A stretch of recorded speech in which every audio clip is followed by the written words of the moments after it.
নিশ্চয় আমার চাচা তীব্র প্রতিবাদ করবে, নিন্দা জানাবে। কিন্তু আমি তখনই আশ্চর্য হইলাম, বাহিরের মানুষের সঙ্গে আমার কলিজার টুকরা চাচা নিজেই তাদের সঙ্গে পাথর হয়ে আমার ডিল করছে। আল্লাহ, এটা আমি বরদাস্ত করতে পারলাম না। আমার নিজের মন আমার এইভাবে রক্তাক্ত করতে। আবু লাহাব তো নবীর আঘাত করতো, আর আবু লাহাব তার বউ কি করতো? আবু লাহাব তার বউ মানুষের কাছে গিয়া কইতো, আমার ভাতিজা আমার দুইটা ছেলেরে দিয়ে তার সঙ্গে সম্পর্ক করছে, আমার থেকে বেশি মুহাম্মদকে কেউ চিনে না। সুতরাং তোমরা সাবধান সাবধান, আমাদের বাপ দাদার ধর্ম তোমরা ভুলে যাও না, মুহাম্মদের কথা শুনবে না। ভালো নাউজুবিল্লাহ, চিন্তা করতে কত খারাপ মহিলা। নবীজির দিনের কাজে পাগলিত মহিলা, সে লাকড়িয়ান্ত পাহাড় থেকে আসার সময় কিছু কাঁটা নিয়ে আসতো। এই কাঁটা গোলা নবীর বাসার সামনে দিয়া রাইতে চলে যেত।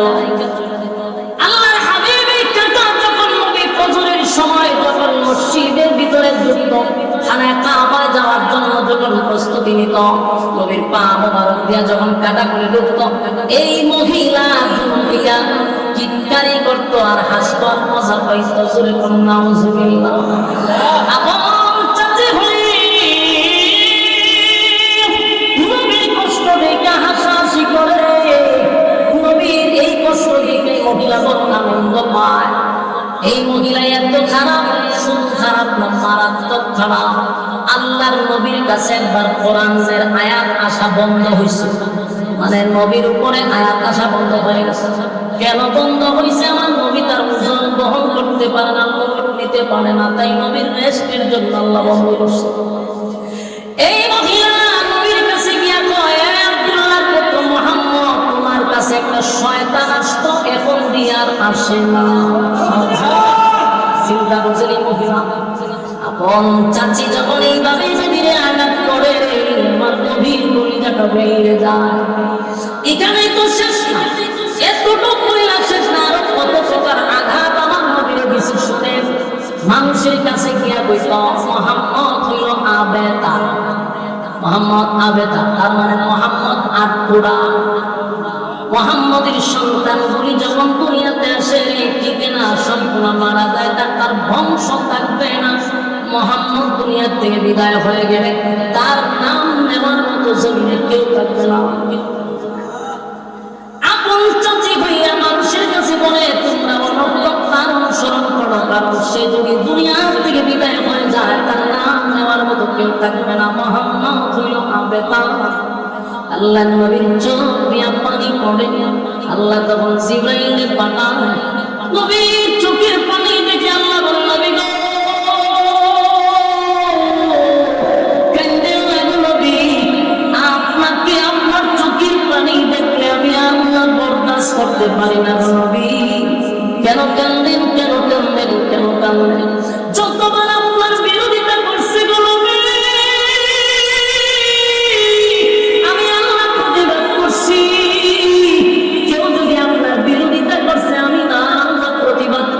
তাহলে কেন কাঁদলেন? আল্লাহ নবী বলেন, মালিক, এখন আমার তার বলে গালি দেয়। আল্লাহ তখন আয়াত নাযিল করে বলে, ফাসাল্লি লিরাব্বিকা ওয়ানহার, ইন্না শানিআকা হুয়াল আবতা। দেখেন, বারবার নবীর বিরুদ্ধে কথা বলে, আল্লাহ বারবার প্রতিবাদ করে। তারা বলছে আবেতা, আল্লাহ বলেন, ইন্না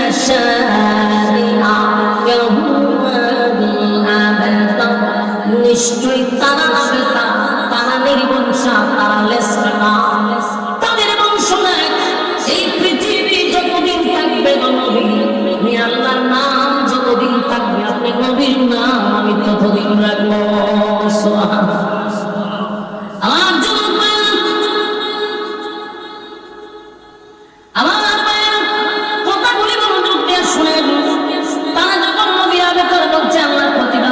নিশ্চয়ই তারা আবেতা, নিশ্চয়ই তারা নির্বংশা। কেন নির্বংশা? কারণ এই পৃথিবী যতদিন থাকবে আপনার নাম থাকবে, কিন্তু তাদের নাম নেওয়ার মতো আমি আল্লাহ জমিনে কাউরে রাখবো না। বরং তো দেখি আপনাদের সন্তান হইলে পরে কি আবু লাহাব রাখেন, আব্দুল উজ্জা রাখেন, কোন হিন্দুর ছেলে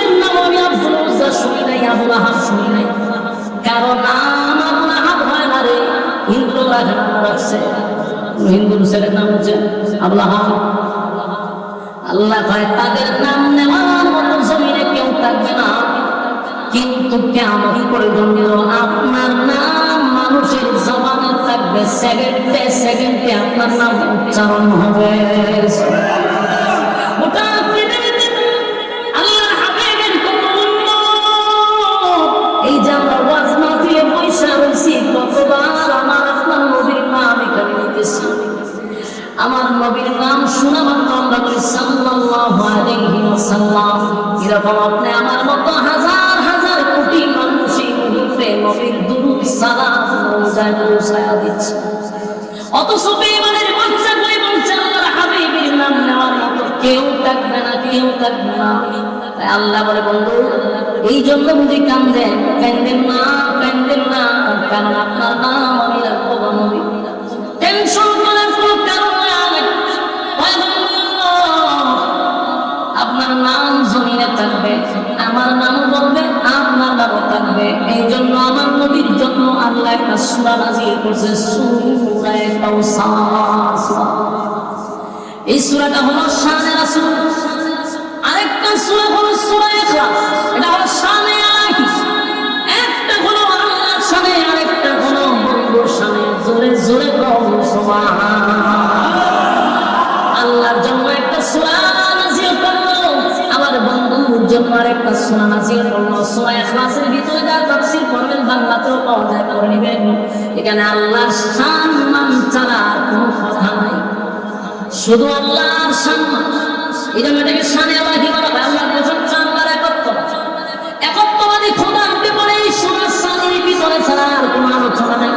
আর সূরা কাউসারের ভিতরে ঢুকে দেখবেন শুধু নবীর শান মান মর্যাদা নিয়ে আলোচনা।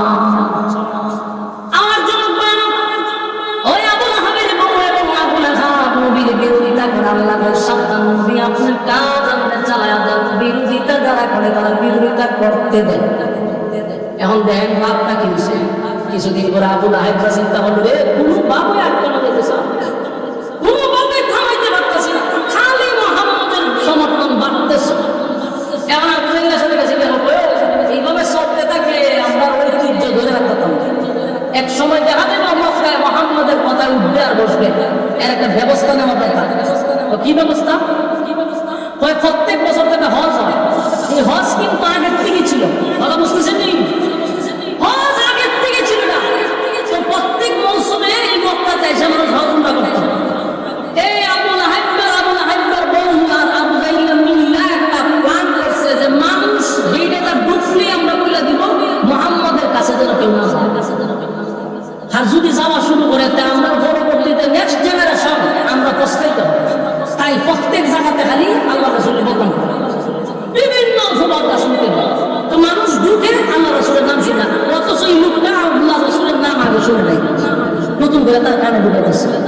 মানুষ শুনতে শুনতে হয় লোকটার একটা নতুন দেখে যায় যে হজ উমরা শেষ, আমাদের দেশে চলে যাবো, কিন্তু দেখে যায় এত নাম শুনলাম, দেখা তো রাসূলের দেখা মাত্রই এরকম সর্বনাশ, জিন্দেগিতে দুই চোখ এত সুন্দর মানুষ দেখে নাই।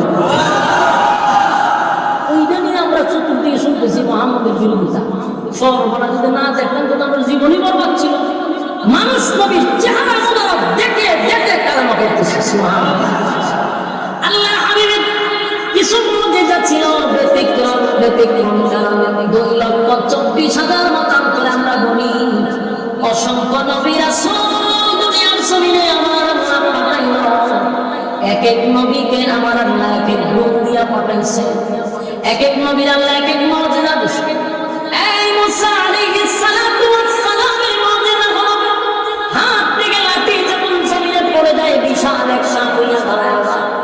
ফেরাউন নার্ভাস কাঁপতে থাকে, সর্বনাশ, জীবনে বহু সাপ দেখছিল। আল্লাহ এটা মুসা নবীর একটা মুজিজা দিয়েছে। মুসা আলাইহিস সালাতু ওয়াস সালামের মুজিজা হলো হাত থেকে লাঠি চাললে এটা পৃথিবীর সবচেয়ে বড় সাপ। ফেরাউনের মতো ব্যক্তির গলার মধ্যে বহু জাদু করে সাপ দেখাইছে। এবং সাপটা আমার বাপ দাদা সত্য গোষ্ঠীও দেখছে না, কাঁপতে শুরু করছে। এটা নবীর মুজিজা, ঠিক কিনা বলেন?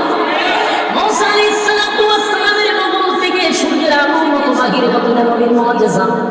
আল্লাহ আল্লাহর সঙ্গে কথা বলতে নবীর মুজিজা। আর দাউদ আলাইহিস সালামকে আল্লাহ কণ্ঠ দিয়েছে, কণ্ঠের মুজিজা। দাউদ নবী লোহায় ধরলে লোহাটা গলে গলে পানি হয়ে যেত, এটা দাউদ নবীর মুজিজা। আর ইউসুফ আলাইহিস সালামকে আল্লাহ সৌন্দর্য দিয়েছে, পৃথিবীর অর্ধেক সুন্দর আমার আল্লাহ ইউসুফ নবীরে দিয়েছে। ইউসুফ নবীর আল্লাহ এত সুন্দর দিয়েছে, এটা আমার নবীর মুজিজা ছিল। ইউসুফ নবীর আল্লাহ সৌন্দর্য দিয়েছে, আর দাউদ নবীর আল্লাহ কণ্ঠ দিয়েছে, আর সুলাইমান নবীর আল্লাহ বাদশাহী দিয়েছে, মুসা নবীর আল্লাহ লাঠির মুজিজা দিয়েছে, ঈসা আলাইহিস সালামকে আল্লাহ মুজিজা দিয়েছে। হাজার হাজার পুরাতন কবরের সামনে গিয়া যদি বলে কুম বিইজনিল্লাহ, ফুটো আল্লাহর হুকুমে, হাজার হাজার বছর আগের পুরাতন কবরের মানুষগুলা দাঁড়াইয়া ঈসা নবীর সঙ্গে কথা বলত। এক এক নবীর আল্লাহ এক এক মুজিজা দিল রে, কিন্তু আমার নবী যে আলাদা আলাদা আলাদা, আমার নবীর সঙ্গে কারো তুলনা হয় না, আমার নবীর মুজিজার সঙ্গে তুলনা হয় না।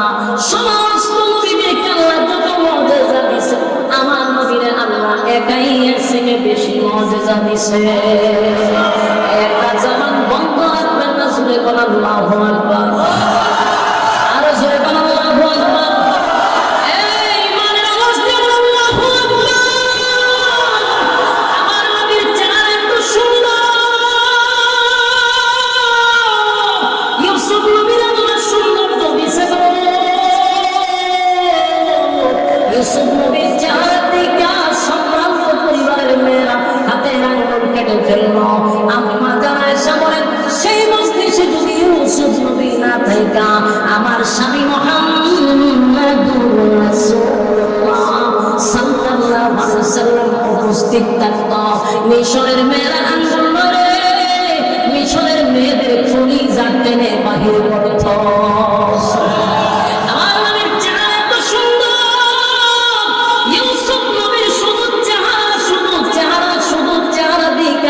কালেমা পড়ে নাই, কেউ কালেমা পড়ে নাই, আর আমার নবী মুবারক দেখে কালেমা পড়ছে।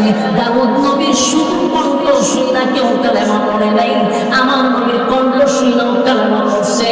যখন বেঈমানরা নবীর চেহারা এক নজর দেখতো আর বলতো এমন সুন্দর মানুষ হতে পারে না, ওই মানুষ হয়নি আল্লাহর পাঠানো পয়গম্বর। পড়ায়া দেয় বিল্লাহ ইলাহা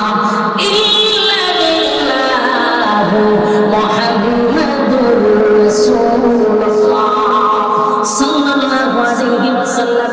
আমার নবীর চেহারা দেখে আর কালেমা পড়ে। আল্লাহ বলে বলল, চিন্তার কোনো কারণ নাই গো, যত বিরোধিতা করবে তত আপনার সম্মান আর মর্যাদা আমি বাড়াইতে থাকবো, বাড়াইতে থাকবো, বাড়াইতে থাকবো। তারা বিরোধিতা করে আমি আল্লাহ আপনার সম্মান বাড়াইয়া দিই। আমার যুবক ভাইরা, আবু লাহাবের ভয় চেষ্টা কম করে নাই। এই জন্য আল্লাহ বলেন, আবু লাহাব রে আমার ধ্বংস হবে না, তুই ধ্বংস হয়ে গেছ। তাব্বাত ইয়াদা আবি লাহাবিন ওয়া তাব্বা। আল্লাহ বলেন, তোর দুনো হাত ধ্বংস হয়ে গেছে, তুই ধ্বংস হয়ে গেছ, তোর মাল আওলাদ কোনোটাই কাজে আসবে না, আসে নাই। আবু লাহাবের বদরের যুদ্ধের পরে আবু লাহাবের শরীরে আল্লাহ একটা রূপ দিয়েছে, তার নাম হলো বসন্ত রূপ। এই রূপ আবু লাহাবের বসন্ত রূপ হয়ে গেল। আরব দেশের তখনকার একটা সিস্টেম ছিল, বসন্ত রূপটারে তারা খুব ভয় পাইত, মনে করত এই রূপটা যার হয় তার কাছে গেলে তার রূপ হবে, তাই এইটারে সোয়াসের রূপ মনে করত। আবু লাহাবের কাছে কেউ যায় না, কেউ যায় না, কেউ যায় না। এই রূপটা, এই রূপে আক্রান্ত হইয়া একটা সময় আবু লাহাব মারা গেল। মারা যাওয়ার পরে তার সন্তানগুলা বাবার কাছে যায় না, ওই রোগের ভয়ে বাবার কাছেও যায় না। বলুন তো দেখি, এই সন্তান দিয়া কি আবু লাহাবের কোনো কল্যাণ হয়েছে? আবু লাহাবের কাছে সন্তান যায় না, তারা বাড়ি ঘর ছেড়ে চলে গেছে, লাশটা পচে গলে গেছে, কিন্তু কেউ তার দাফন করে না। একটা সময় তার সন্তান তুলে আইসা অন্য মানুষ বাড়া কইরা আই না, তার বাবারে একটা গাদা কইরা খনন কইরা মাটি খনন করে বাঁশ দিয়া ডাক গাইয়া হাত দিয়া বসে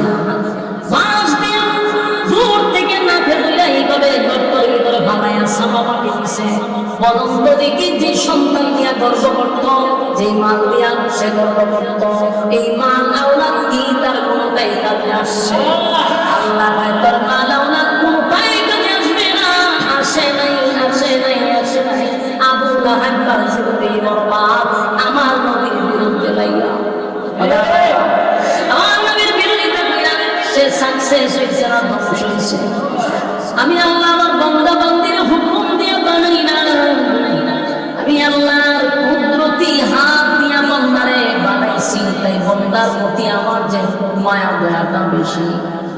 আল্লাহ বলেন তাই আমি গজব দিই না, কিন্তু আল্লাহ যেটা সহ্য করে না, যেটা বরদাস্ত করে না, এটা হলো কোন বান্দা বান্দি যদি আমার মালিকরে গালি দেয় আল্লাহ বরদাস্ত করে রে, কিন্তু কেউ যদি আমার নবীরে কটাক্ষ করে স্বয়ং আল্লাহ বরদাস্ত করে না। এটা আল্লাহ সহ্য করতে পারে।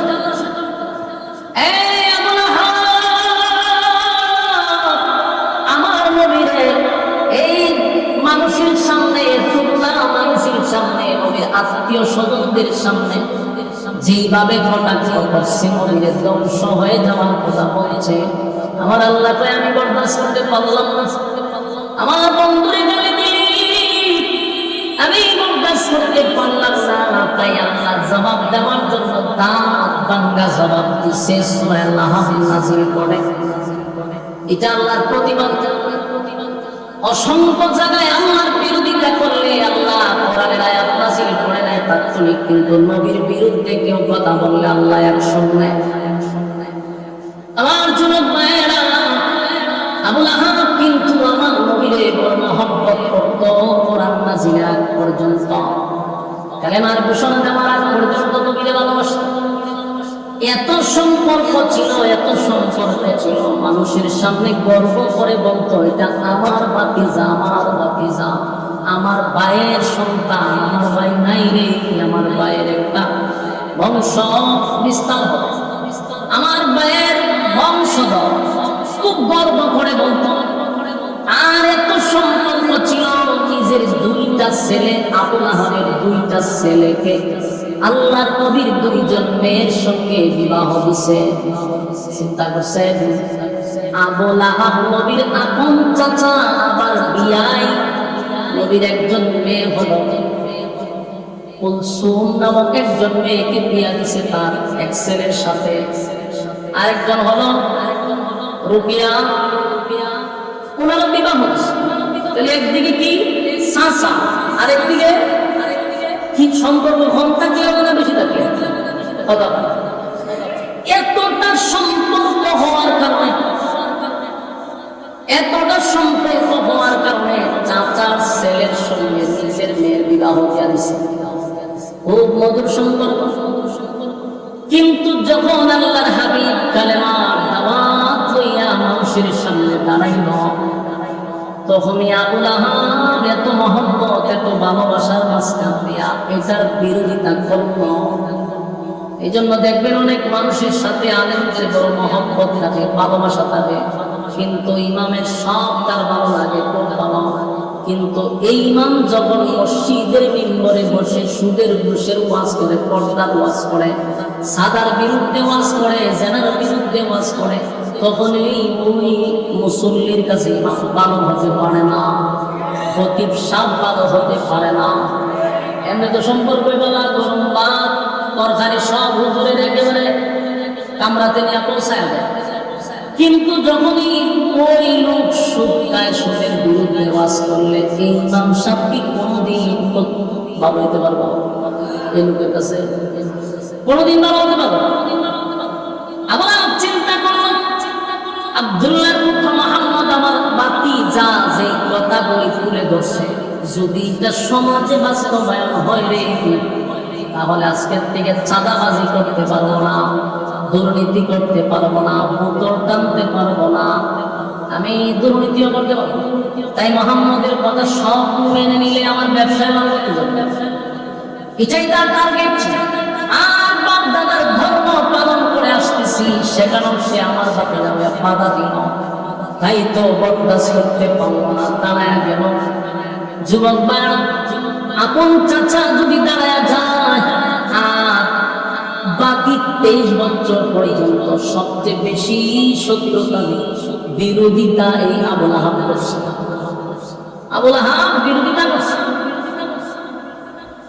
আল্লাহর হাবিবের সঙ্গে যখন কালেমার দাওয়াত দিতে লাগলো, তখন এতটা শত্রুতামি হয়ে গেল যে আপন দুইটা ছেলের সঙ্গে নবীর বিবাহ হয়েছিল।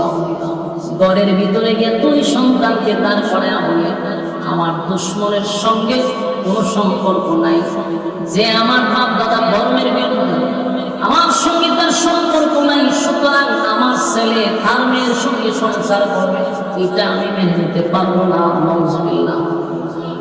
2 ছেলের নসিহত করছে, তোমরা তাড়াতাড়ি মুহাম্মদের 2 মেয়েকে তালাক দিয়া দাও। নাউজুবিল্লাহ। চিন্তা করেন কত বড় কপাল ফোড়া, হ্যাঁ, কপাল ফোড়ার ঘরের কপাল ফোড়া। 2টা মেয়ে তার ছেলের সঙ্গে বিবাহ ছিল, 2টা মেয়েকে বাবার কথা শুনে না তালাক দিয়া দিল। সেদিন আমার নবীর মনের মধ্যে বড় আঘাত লাগছে রে। দেখবেন কোন মেয়ে যদি তালাক হয়ে যায়, এটা সবচেয়ে বেশি আঘাত লাগে বাবার কলিজায়। একটা মেয়ের তালাক দিয়া বাবার বাড়ি পাঠাইয়া দিলে বাবার কলিজায় আঘাত লাগে। আল্লাহ নবীর 2টা মেয়েকে তালাক দিয়া দিল রে, নবীজির মনেও কষ্ট পাইল। আল্লাহ নবীর 2টা মেয়ের সাথে করে চলে আসছে। সে আবুল আহাব নবীর এত বিরোধিতা করত। আবুল আহাবের 2টা ছেলে ছিল,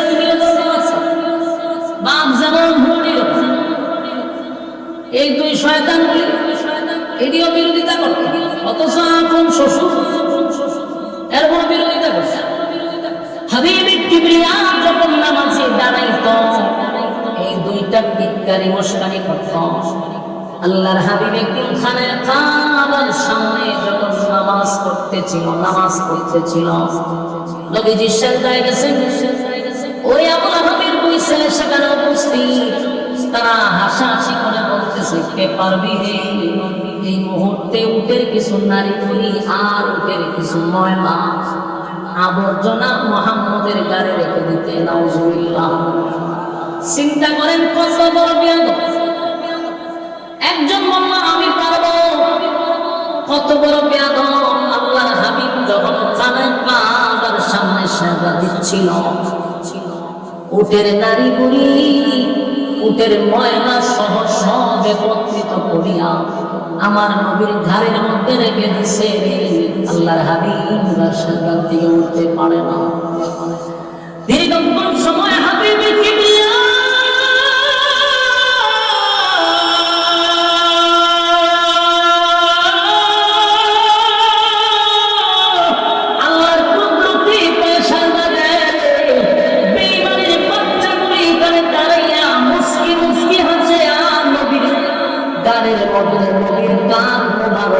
সমস্ত ময়লাগুলি এক জায়গায় রেখে দিচ্ছে। এটার ওজন নবী বহন করতে পারলো না, সেজদা থেকেও মাথা তুলতে পারতেছে না।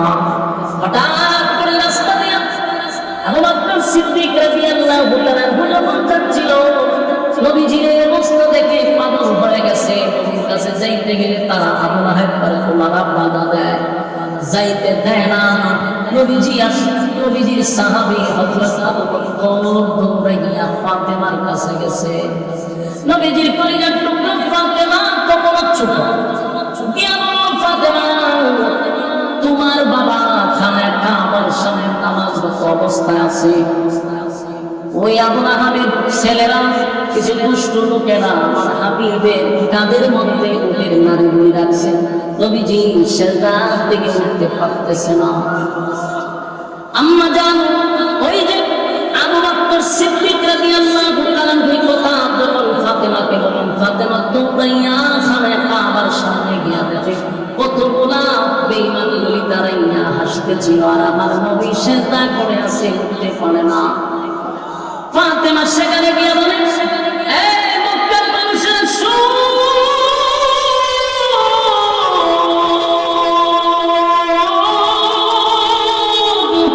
আমার বাবা আজকে 40টা বছর পর্যন্ত তোমাদের সঙ্গে উঠা বসা করছে, তোমাদের সঙ্গে চলাফেরা করছে। কোনদিন তো কারো দিকে চোখ লাগাইয়া আমার বাবা তাকায় নাই, কারো কোনো ক্ষতিও করে নাই। তাহলে কেন তোমরা অনর্থক আমার বাবাকে এইভাবে তোমরা কষ্ট দিয়ে মজা পাও? কেন আমার বাবার কাঁধের উপরে উঠের নারী বলি তোমরা রেখে দিলা? আমার বাবা কি এমন অপরাধ করছে, তোমাদের কি এমন ক্ষতি করলো? আল্লাহর হাবিবের ফাতেমা ছোট ছোট হাত ধরা দিয়া সেদিন বাবার কাঁধ থেকে উঠের নারীগুলো সরায়া দেয়।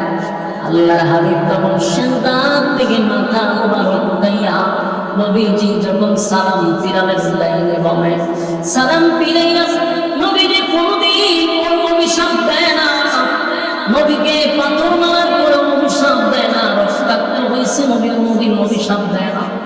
ফেরেশতা পর্যন্ত আল্লাহ পাঠাইছে, তায়েফের ময়দানে যখন নবী রক্তাক্ত হয়েছে ফেরেশতাকেও পাঠাইছে, আপনি বলুন আমি ব্যবস্থা। আল্লাহর হাবিব অভিশাপ দেয় না রে, হেদায়েতের জন্য আল্লাহর কাছে ভিক্ষা চাইছে। কিন্তু সেদিন নবী সামনে থেকে মাথা মোবারক উঠাইয়া নবীজি কাবার দিকে তাকাইয়া চোখের পানি ছেড়ে দিয়া বলে আল্লাহ আমার পরে যদি তার আঘাত করতো কষ্ট লাগতো না, কিন্তু আমি তো আপনার কুদরতি পায়ে সেজদায় ছিলাম গো, আর আমি আপনার সঙ্গে নামাজে দাঁড়াইয়া একটা সুসম্পর্ক হয়, আপনার সঙ্গে আমার কথা হয়, পাক পবিত্র হইয়া আমি খানায় কাবার সামনে যখন আপনার সঙ্গে কথা বলছিলাম একটা মজা পাইছি। এই জায়গাতে তারা আমার উপরে নাপাক রেখে দিল, এটা আমি আর বরদাস্ত করতে পারলাম না। আল্লাহর নবী সেদিন খানায় কাবার দিকে তাকায় বলল আল্লাহ যারা যারা এই কাজে জড়িত ছিল একজন আপনি ছেড়ে দিবেন না, একজনকেও ছেড়ে দিবেন না আল্লাহ, তাদের কাছ থেকে আপনি সরিয়ে নেবেন। নবীজি কষ্ট পাইয়া এই কথাগুলি বলার সাথে সাথে বলন্ত দিকে আল্লাহ ছেড়ে দিবে, কথা হয় না? আল্লাহ ছেড়ে দেন। বদরের যুদ্ধে যত গুনাহের সাথে জড়িত ছিল সবগুলো আল্লাহ শেষ করে দিয়েছে, মানে করেছে, একদম বেঁচে ফিরতে পারে নাই। তাই আমার নবীর বিরুদ্ধে যদি কেউ কথা বলে আল্লাহ এটা বরদাস্ত করে না। আমার যুবক ভাইয়েরা, আমরা সমাজের মধ্যে যখনই দেখবো নবীর সুন্নাহর বিরুদ্ধে কেউ কথা বলবে, নবীর বিরুদ্ধে কেউ কথা বলবে, অনেক সময় নবীর বিরুদ্ধে ডাইরেক্ট বলে না, নবীর সুন্নাহর বিরুদ্ধে কথা বলে, আছে না নাই? আমরা তো শুনি না, তখনকার মানুষ নবীর বিরুদ্ধে কথা বলে, কিন্তু চুরির বিরুদ্ধে কথা বলে, দাড়ির বিরুদ্ধে কথা বলে, কথা বলে না। দাড়ি টুপি রাখলে আমাদের নাম দেওয়া হয় মৌলবাদী, কথা হয় না? কি নাম দেয়? আমরা মৌলবাদী বলে ডাকে, বুঝবেন এটা শুধু আমাদেরকে কটাক্ষ করে নাই, স্বয়ং আমার পর্যন্ত কটাক্ষ। দাড়ি খান সুন্নাত আমরা আমাদের বোঝাবে কোনে গেলাম ইমান যাবে, আওয়াজ দেন দাড়ি কার জন্য রাখছে, মাথায় টুপি কার জন্য? মাথায় টুপি নবীর সুন্নাত, মুখে দাড়ি নবীর সুন্নাত। আমাদেরকে যদি এই কারণে কেউ মৌলবাদ বলে, বুঝবেন আমাদেরকে ছোট করে না, নিশ্চয় রাসূলকে ছোট করছে। আমরা দেখলে অনেকের খাদ্য শুরু হয়ে যায়, ঠিক নেই? তবে শান্তর পালা করে যাবে, যে যাদেরকে তোমার দেখলে বাংলা চোখে তাকাও, বাংলাদেশে তাদের অবদান সব সময় বেশি, কথা হয় না? পাগড়ি মাথায় দেখলে তোমাদের সুলকানি হয়, এই পাগড়িওয়ালা টুপিওয়ালারাই সব সময় তোমাদের পাশে ছিল, কোন দাদা বাবুরা তোমাদের পাশে ছিল না। যখনই তোমরা বিপদে পড়ছো আলেমরা কথা, বিপদ থেকে উদ্ধারের কামনা করে বাস্তব না বাস্তব, সাবধান।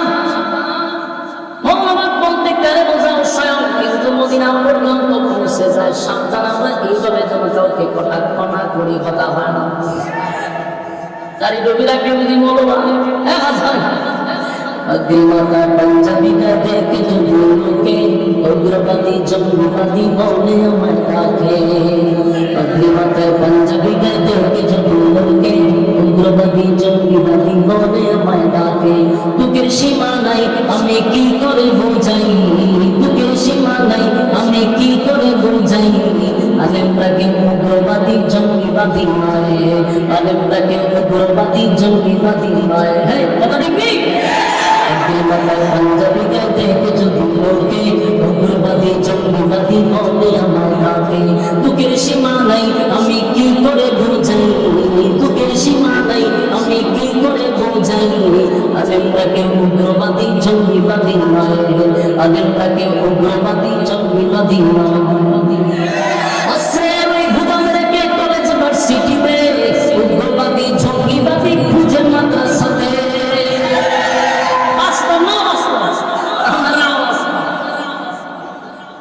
উগ্রবাদী জঙ্গিবাদী কোথায় থাকে? কলেজ ভার্সিটিতে রান্না পাওয়া যায়, বস্ত্র পাওয়া যায়, আর এক খুঁজে মাদ্রাসাতে হাস্য পাওয়া যায়। বলুন কি হাস্য? অস্ত্রের ওই ভুজং রেখে কলেজ ভার্সিটিতে উগ্রবাদী জঙ্গিবাদী খুঁজে মাদ্রাসাতে। ঠিক কিনা? মাদ্রাসাতে খুঁজলে কি আর জঙ্গি পাওয়া যায়? মাদ্রাসাতে খুঁজলে কি আর জঙ্গি পাওয়া যায়? আলেমটাকে উগ্রবাদী জঙ্গিবাদী নয়, আলেমটাকে উগ্রবাদী জঙ্গিবাদী নয়। কথাটা কি? পাঞ্জাবি গাইতে যদি লোকে উগ্রবাদী জঙ্গিবাদী বলে আমার কাছে। এই ক্যাপসুল বাংলাদেশে খায় না, কথা বল নাকি? এই ক্যাপসুল বাংলাদেশে জমা করা খায় না, রোগ প্রতিরোধ ক্ষমতা বেড়ে গেছে। আগে এক সময় খাইতে ওখান খায় না। এই ক্যাপসুল বারবার খাওয়া না, খানা রোগ প্রতিরোধ ক্ষমতা এখনকার জেনারেশনদের বেড়ে গেছে। দিয়ে ক্যাপসুল আর কথা হবে এটা খাওয়ায় না। আল্লাহ রাসূল সাল্লাল্লাহু আলাইহি সাল্লামের লেবাস আলেমরা ধরছে, কথা বলে না? লেবাস আমরা কার ধরছি? আমরা রাসূলের লেবাস ধরছি। সুতরাং আমাদেরকে ছোট করলে এখানে মদিনাওয়ালা ছোট হয়, কথা বুঝিনি? হ্যাঁ, কিতাব এদিকে তাকান, এদিকে তাকান, এদিকে তাকান। তো আমরা নবীর সুন্নাহ রাখি, নবীরে খুশি করব, মাথায় হাত রেখে কারে খুশি করব? লাগে নবীরে খুশি করব, পাঞ্জাবি বলি নবীরে খুশি করব। সুতরাং আমরা অন্য কাউকে খুশি করি। এটার কারণে যদি আমাদের অপবাদ দেওয়া হয়, এই অপবাদ ওই পর্যন্ত যায় যাবে। সম্মানিত শুধু আমি যারা বলতেছিলাম, সাবধান, রাসূলের বিরোধিতা কেউ করে না সরাসরি, কিন্তু যখন রাসূলের সুন্নাহ নিয়ে বিরোধিতা করবে বুঝবেন এর উদ্দেশ্য ভালো না। এর উদ্দেশ্য ভালো না। ডাইরেক্ট বলতে পারে না, ইনডাইরেক্ট বলে। তোর মাথা তো আমার আছে, এই জন্য যেখানে এটার প্রতিবাদ করা দরকার আছে না, প্রতিবাদ করতে। আমরা কি প্রতিবাদ করতাম? আমরার মধ্যে প্রতিবাদ আছে, আমরার মধ্যে আবেগ বেশি, বিবেক কম।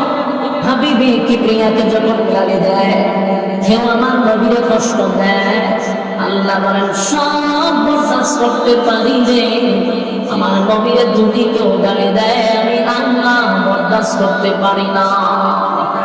তাই আল্লাহ রাব্বুল আলামিন বলেন তাব্বাত ইয়াদা আবি লাহাবিন ওয়া তাব মা আগনা আনহু মালুহু ওয়া মা কাসাব সায়াসলা নারান যাতা লাহাবিন ওয়া ইমরাআতুহু হাম্মালাতাল হাতাব ফি জিদিহা হাবলুম মিন মাসাদ। আমার নবীর বিরুদ্ধে বক্তব্য দিল, আমি আল্লাহ স্পষ্ট ঘোষণা দিলাম, এ আবু লাহাব, আমার নবী ধ্বংস হবে না, বরং আমি আল্লাহ বলে দিলাম তুই ধ্বংস হবি, তোর দুই হাত ধ্বংস হবে এবং তোর মা আওলাদ কোনটাই কাজে আসবে না। কাজে আসে নাই আমার যুবক ভাইরা। এরপরে দেখেন আল্লাহ বলেন, এরপরে দুই আয়াতে আল্লাহ বলেন যে আবু লাহাবের স্ত্রী উম্মে জামিল জাহান্নামের শিখাময় আগুনে জ্বলতে থাকবে। কেন বললেন? আবু লাহাবের স্ত্রী পর্যন্ত জাহান্নামের আগুনে জ্বলবে, কারণ তার মৃত্যুর পরেও আল্লাহ বলেন তার গলার মধ্যে জাহান্নামের রশি লাগানো হবে। এই কথা কি আমার আপনার নাম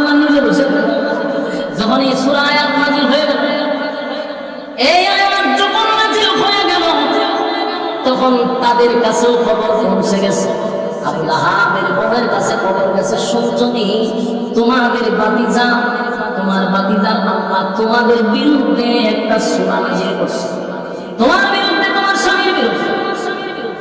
তোমার ভাতিজা বলছে তোমাকেও নাকি তোমার ভাতিজা বলছে তোমাকেও জাহান্নামের আগুনে জ্বালানো হবে। এই কথা শুনে আবু লাহাব মেজাজ গরম ছিল, মারাত্মক মেজাজ গরম। এই কথা শোনার পরে সে একটা পাথর হাতে লইছে, পাথর হাতে লইয়া তার উদ্দেশ্য হলো আমার বিরুদ্ধে এত বড় কথা বলা। সাথে সাথে পাথর লইয়া গেছে, নবীর পাথর লইয়া গেছে। চিন্তা করছেন এই মহিলা একটা পুরোপুরি বেড়া মতো, তখন ঠিক নেই। এরকম বেড়ার মতো কিছু মহিলা আসেনি সমাজে, না কম আমার বেড়াও ধরে না। এই মহিলার এত ভাবা আমার জীবন আমি অনেক দেখছি, দেখছি তো অনেক যা দিলাম দেখছি। শুনে কেমন শুনে পুরা সংসার মধ্যে পুরা ঘটনা আসেনি রে বাবা।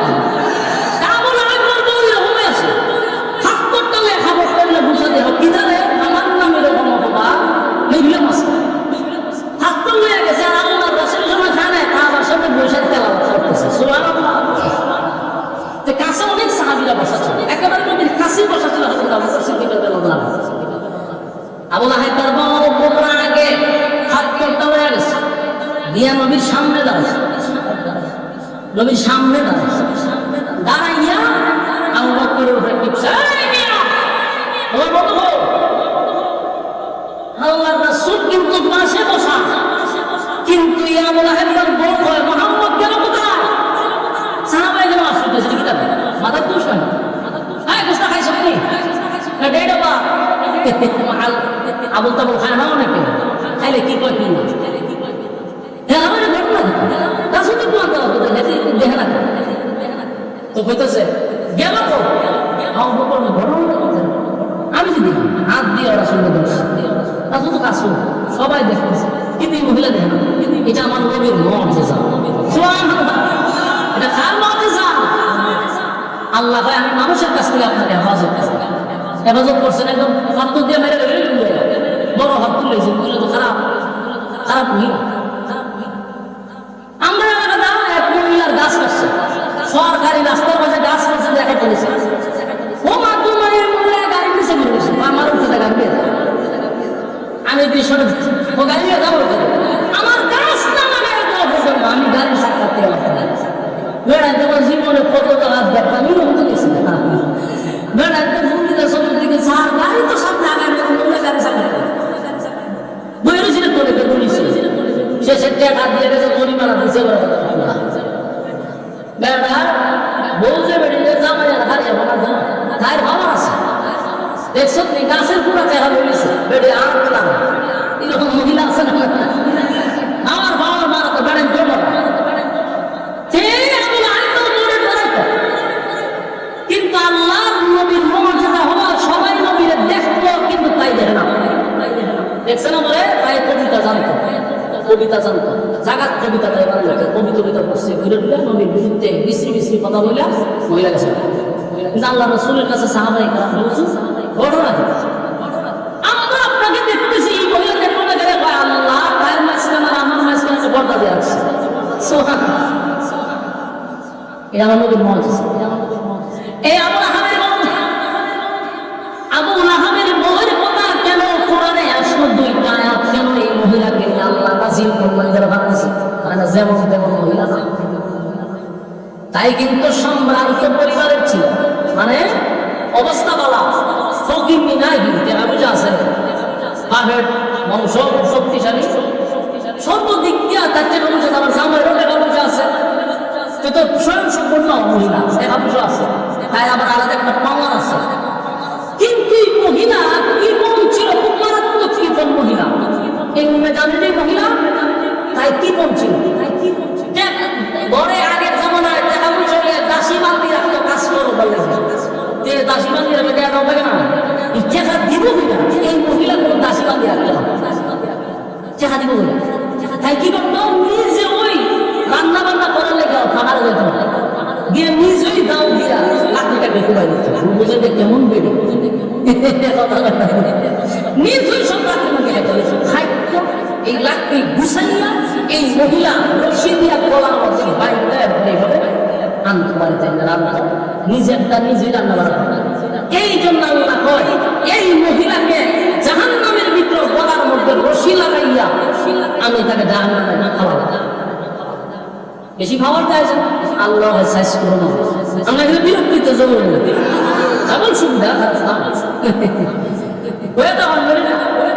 আর চিন্তা করছেন বিষয়টা, এই মহিলা সে নিজেই লাকড়ি খাটতো, নিজেই লাকড়ি রান্না বান্না করতো, নিজের কাঁধে রশি লাগাই আনতো। আল্লাহ এই রশিতে ধরে জাহান্নামের সামনে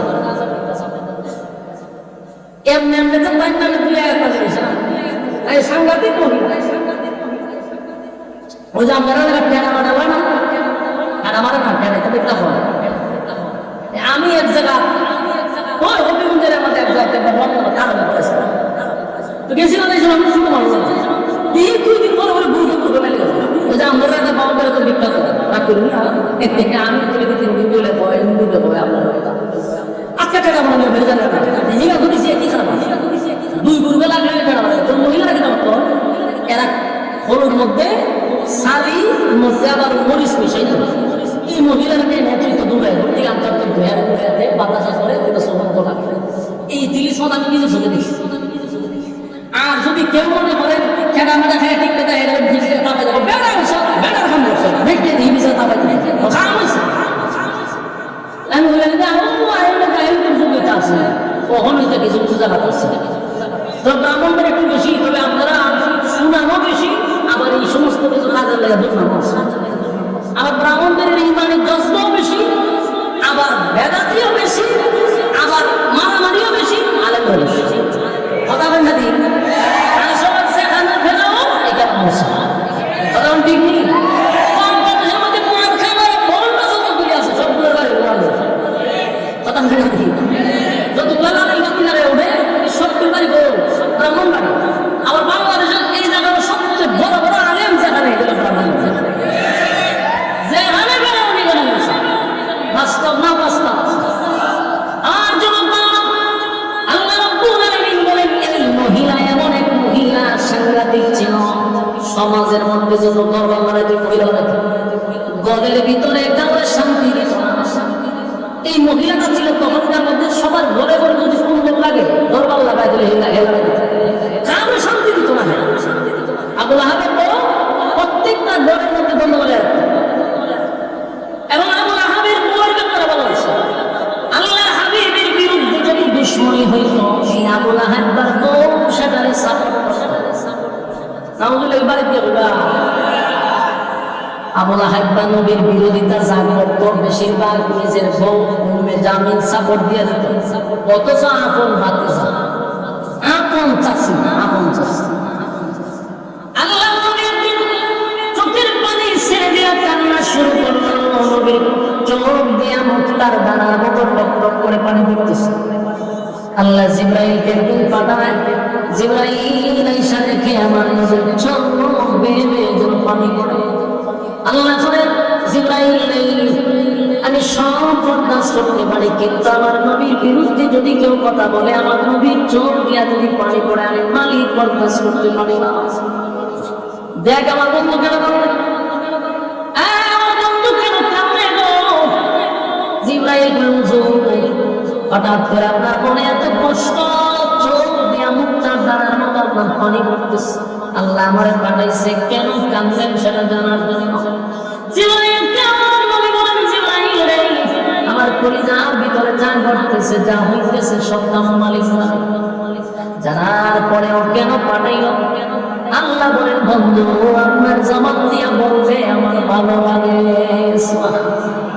আমি বললে আমার কাছে খুব ভালো লাগে জানিও আমি কোন আমি শুনি। তাই বন্ধুরা আল্লাহ বন্ধু বলেন কি অভিযোগ আমার কাছে নবীজি কান্দেন বলে মালিক জন্ম হওয়ার পরে বাবারে দেখলাম না, মাও কিছুদিন পরে দুনিয়ার থেকে বিদায় হয়ে গেল, চলে গেলাম আমি উম্মে হালিমাতুস সাদিয়ার বাড়িতে। সেখানে দীর্ঘদিন পরে আইসা মায়ের কাছে কিছুদিন যেতে না যেতেই আমার মাও দুনিয়া থেকে বিদায় হয়ে গেল। ছিলাম দাদার কাছে, দাদা কিছুদিন এমন পালন করার পরে সেই দাদা দুনিয়া থেকে চির বিদায় নিয়ে চলে গেল। আসলাম আমার চাচা আবু তালেবের কাছে। আবু তালেব আমার চাচা আমার লালন পালন করলো, মোহাম্মদ করলো বাবার মতো। আবু লাহাব আমার চাচা, উম্মে জামিল আমার চাচি। কষ্ট লাগে দিনের দাওয়াত কইয়া যখন আমি মানুষের দ্বারে দ্বারে বলি, কত মায়ের আমি খাই, কেউ পাথর দিয়ে মারে, কেউ আমার পিছন দিয়ে পাগল পাগল বলে, কেউ আমার আঘাত করে, কেউ আমার ভিড় মারে। কষ্ট লাগে না, কারণ আল্লাহর দিনের দাওয়াত দিতে গিয়ে মায়ের খাইতে হয়, কথা হয় না। দিনের দাওয়াত, দিন প্রচার প্রসার করতে গিয়ে মায়ের খাইতে হয়। খিচুড়ি আর বিরিয়ানি খাইয়া দিনের দাওয়াত দেওয়া যায় না, ঠিক একটা দিনের দাওয়াত দেওয়া যায় না। ইতিহাস করে দেখুন, নবী দাওয়াত দিতে গিয়ে রক্ত ঝরাইল, নবী মায়ের খাইল। তাই নবী বলেন, আমি যখন দিনের দাওয়াত হইয়া মানুষের ধারে ধারে যাইল, আমার মানুষ দিন মানে পাথর মারে, গালি দেয়, পাগল বলে, আমার বিন্দু পরিমাণ কষ্ট লাগে না মানি, কারণ আমি না আপনার দায়িত্ব পালন করি। আমার এই মিশনের জন্য মিশন সাকসেস করতে হবে, তাই মায়ের খাইলেও কষ্ট লাগে না। কিন্তু আমার তখনই চোখ বেয়ে পানি আসে, যেখানে দাওয়াত দিতে যাই সেখানে আমার চাচা আবু লাহাব আমার উপরে মায়ের দরের আয়োজন করে। আল্লাহর নবী দাওয়াত দেয়, পিছন দিকে আবু লাহাব নবীর পাথর দিয়া ঢিল মারে। আবু লাহাবের পাথরের আঘাতে নবীর পা মোবারক দিয়া রক্ত বোনা শুরু হয়েছে। বলুন তো দেখি, অপর মানুষে যদি আপনাকে আঘাত দেয়, যে কষ্টটা লাগে সেটা বেশি কষ্ট লাগে নিজের মানুষ যদি আপনার ফুল দিয়া ঢিল দেয়। বাস্তব না বাস্তব? আল্লাহ নবী কান্দে বলে, বাহিরের মানুষ যখন আমার ঢিল মারে গো, আমার মনে মনে মনে মনে মনে মনে ভাবনা ছিল, আমার আপন চাচা আমার সামনে আছে, নিশ্চয় আমার চাচা এর তীব্র প্রতিবাদ করবে, নিন্দা জানাবে। কিন্তু আমি তখনই আশ্চর্য হইলাম, বাহিরের মানুষের সঙ্গে আমার পরিবার আপন চাচা নিজেই তাদের সঙ্গে পাথর হয়ে আমার ঢিল মারছে। আল্লাহ, এটা আমি বরদাস্ত করতে পারলাম না, আমার নিজের মানুষ আমার এইভাবে রক্তাক্ত করতে। আবু লাহাব তো নবীর আঘাত করতো, আর আবু লাহাব তারপর কি করতো? আবু লাহাব মানুষের কাছে গিয়া বলতো, আমার ভাতিজা আমার দুইটা ছেলেরে দিয়া তার সঙ্গে সম্পর্ক করছে, আমার থেকে বেশি মুহাম্মদ কেউ ছিল না। সুতরাং তোমরা সাবধান সাবধান, আমাদের বাপ দাদার ধর্ম তোমরা ভুলে যেও না, মুহাম্মদের কথা শুনবে না। ভালো নাউজুবিল্লাহ, চিন্তা করতে কত খারাপ মজা। নবীজির দিনের কাছে বাজারে তৈরি মহিলা, সে লাকড়ি আনতো, পাহাড় থেকে আসার সময় কিছু কাঁটা নিয়ে আসতো। এই কাঁটা গোলা নবী বাসার সামনে দিয়ে রাইকে চলে যেত। আল্লাহর হাবিব এই কাঁটা যখন নবী ফজরের সময় যখন মসজিদের ভিতরে ঢুকত, খানায় কাবা যাওয়ার জন্য যখন প্রস্তুতি নিত, নবীর পা মোবারক দিয়া যখন কাঁটাগুলি ঢুকত, এই মহিলা দূর থেকে চিৎকারি করত আর হাসত আর মজা পাইত। জোরে নাউজুবিল্লাহ।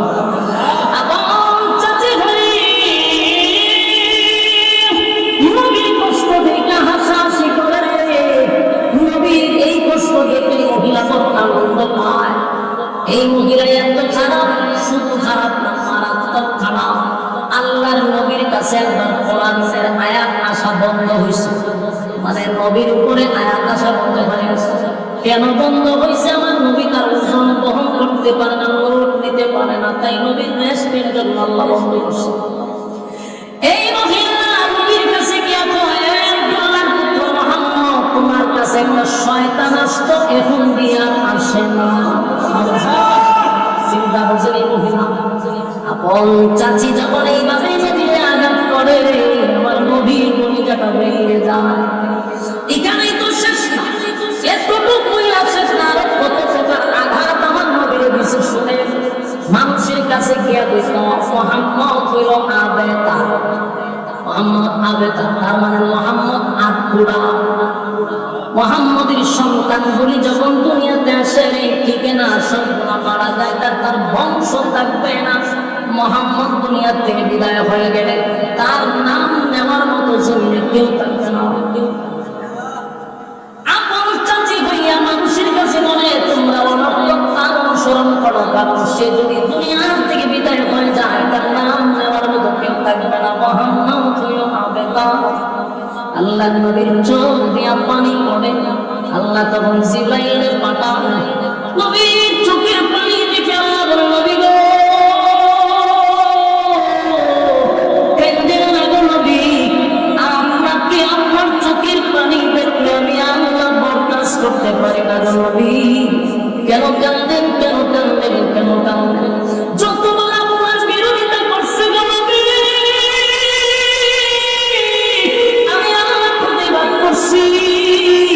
কেউ যদি আপনার বিরোধিতা করছে আমি আল্লাহ প্রতিবাদ করলাম, তাহলে কেন কাঁদলেন? আল্লাহ নবী বলেন মালিক এখন আমার রাগ পুরাবে তার বলে গালি দেয়। আল্লাহ তখন আয়াত নাযিল করে বলে ফাসাল্লি লিরাব্বিকা ওয়ানহার ইন্না শানিআকা হুয়াল আবতা। দেখেন বারবার নবীর বিরুদ্ধে কথা বলে আল্লাহ বারবার প্রতিবাদ করে। তারা বলছে আবেদা, আল্লাহ বলে ইন্না শানিআকা হুয়াল আবতা। নিশ্চয়ই তারা আবেদা, তারা নির্বংশা, তারা লেসকাটা, তাদের বংশ নাই। এই পৃথিবী যতদিন থাকবে নবী আমি আল্লাহর নাম যতদিন থাকবে আপনার নবীর নাম আমি ততদিন রাখবো। সুবহানাল্লাহ। আমার যুবক ভাইরা, আমার কথাগুলি মনোযোগ দিয়ে শুনেন। তারা যখন নবীর আবেদার মঞ্চে আল্লাহ প্রতিবাদ করছেন, নিশ্চয়ই তারা আবেদা, নিশ্চয়ই তারা নির্বংশা। কেন নির্বংশা? কারণ এই পৃথিবী যতদিন থাকবে আপনার নাম থাকবে, কিন্তু তাদের নাম নেওয়ার মতো আমি আল্লাহ জমিনে কাউরে রাখবো না। বলুন তো দেখি আপনাদের সন্তান হইলে পরে কি আবুল আহাব রাখেন, আব্দুল উজ্জা রাখেন? কোন হিন্দুর ছেলের নাম হলে আব্দুল উজ্জা শুনলেই আবুল আহাব শুনলেন, কারণ নাম আবুল আহাব হয় না রে।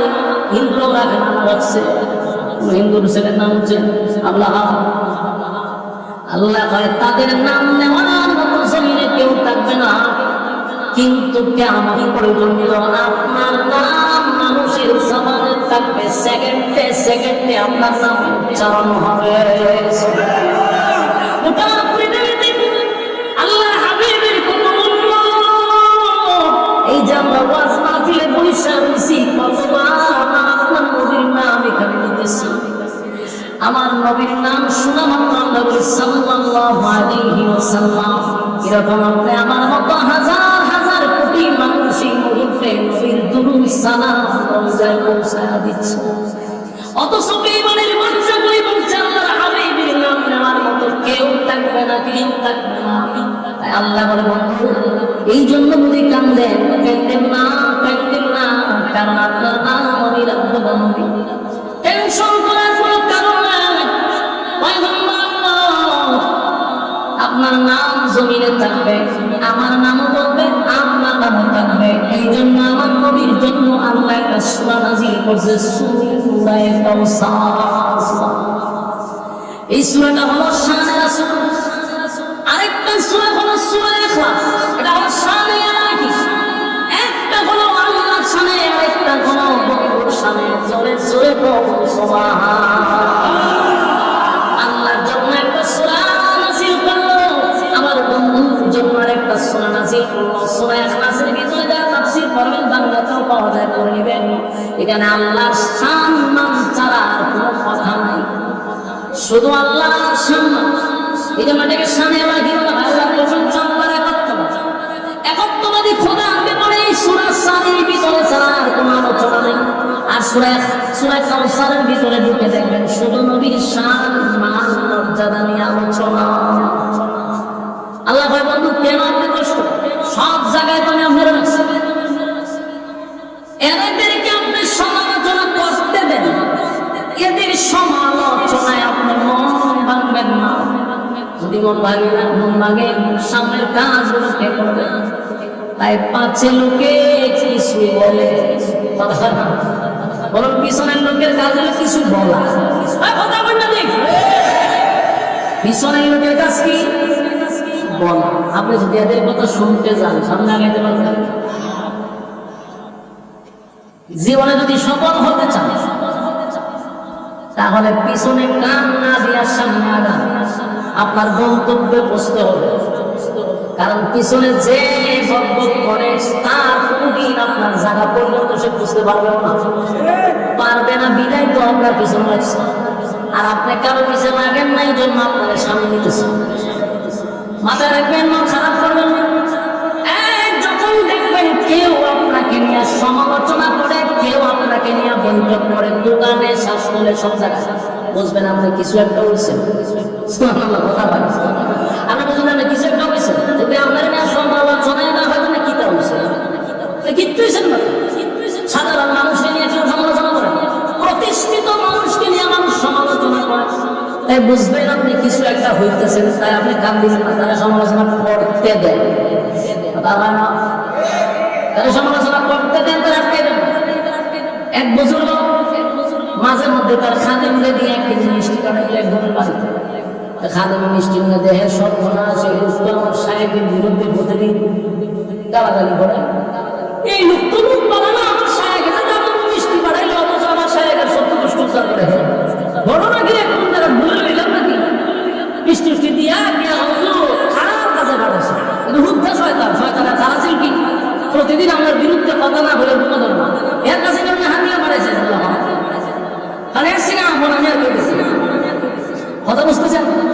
বুঝবো এর সিগা আপন আমার কেউ নাই, পুরো দাও দিয়ে আমার গুণা বা এর কাছে যাইতেছে, আর এর নেকি যে সারাদিন পরে এটা আমার অ্যাকাউন্টে জমা করতেছে। কিরম বন্ধু বান্ধব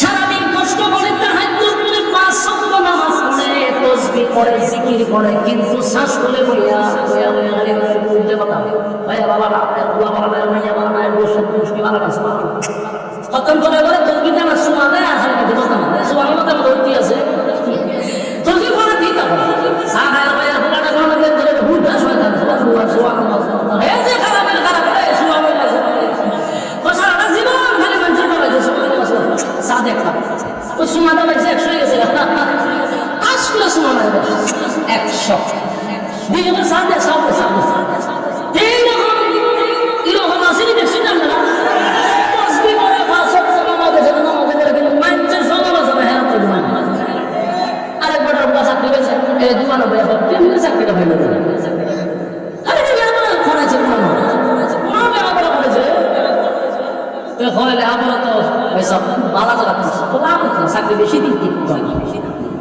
তো বছর খানে কাছে আমরা বছর চাকরি তো টিকে গেছে, ঠিক আছে বেতন বেশি বেতন তো চাচা 1 লাখ টাকা বেতন বেতন বেশি বেড়েছি কোথায় থাকতে তো চাচা ইচ্ছা মতে খায়, খাইলে কি রোগ হয়ে যাবো, ক্যান্সার মরে যাবো, কোনো রোগ সহ্য করতে পারবো আসেন না।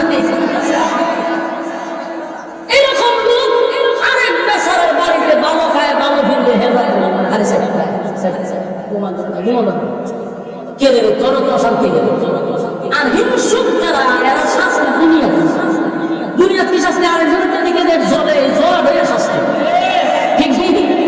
আপনি তো মাসাল্লাহ সুন্দর চলতেছে, খাইতেছে, টেনশন নেই, ঘুমাইতেছে, সংসার চালাইতে হে মজা শাস্তি এরকম ধারণা আল্লাহ এটা প্রথম শাস্তি তোর দুনিয়া।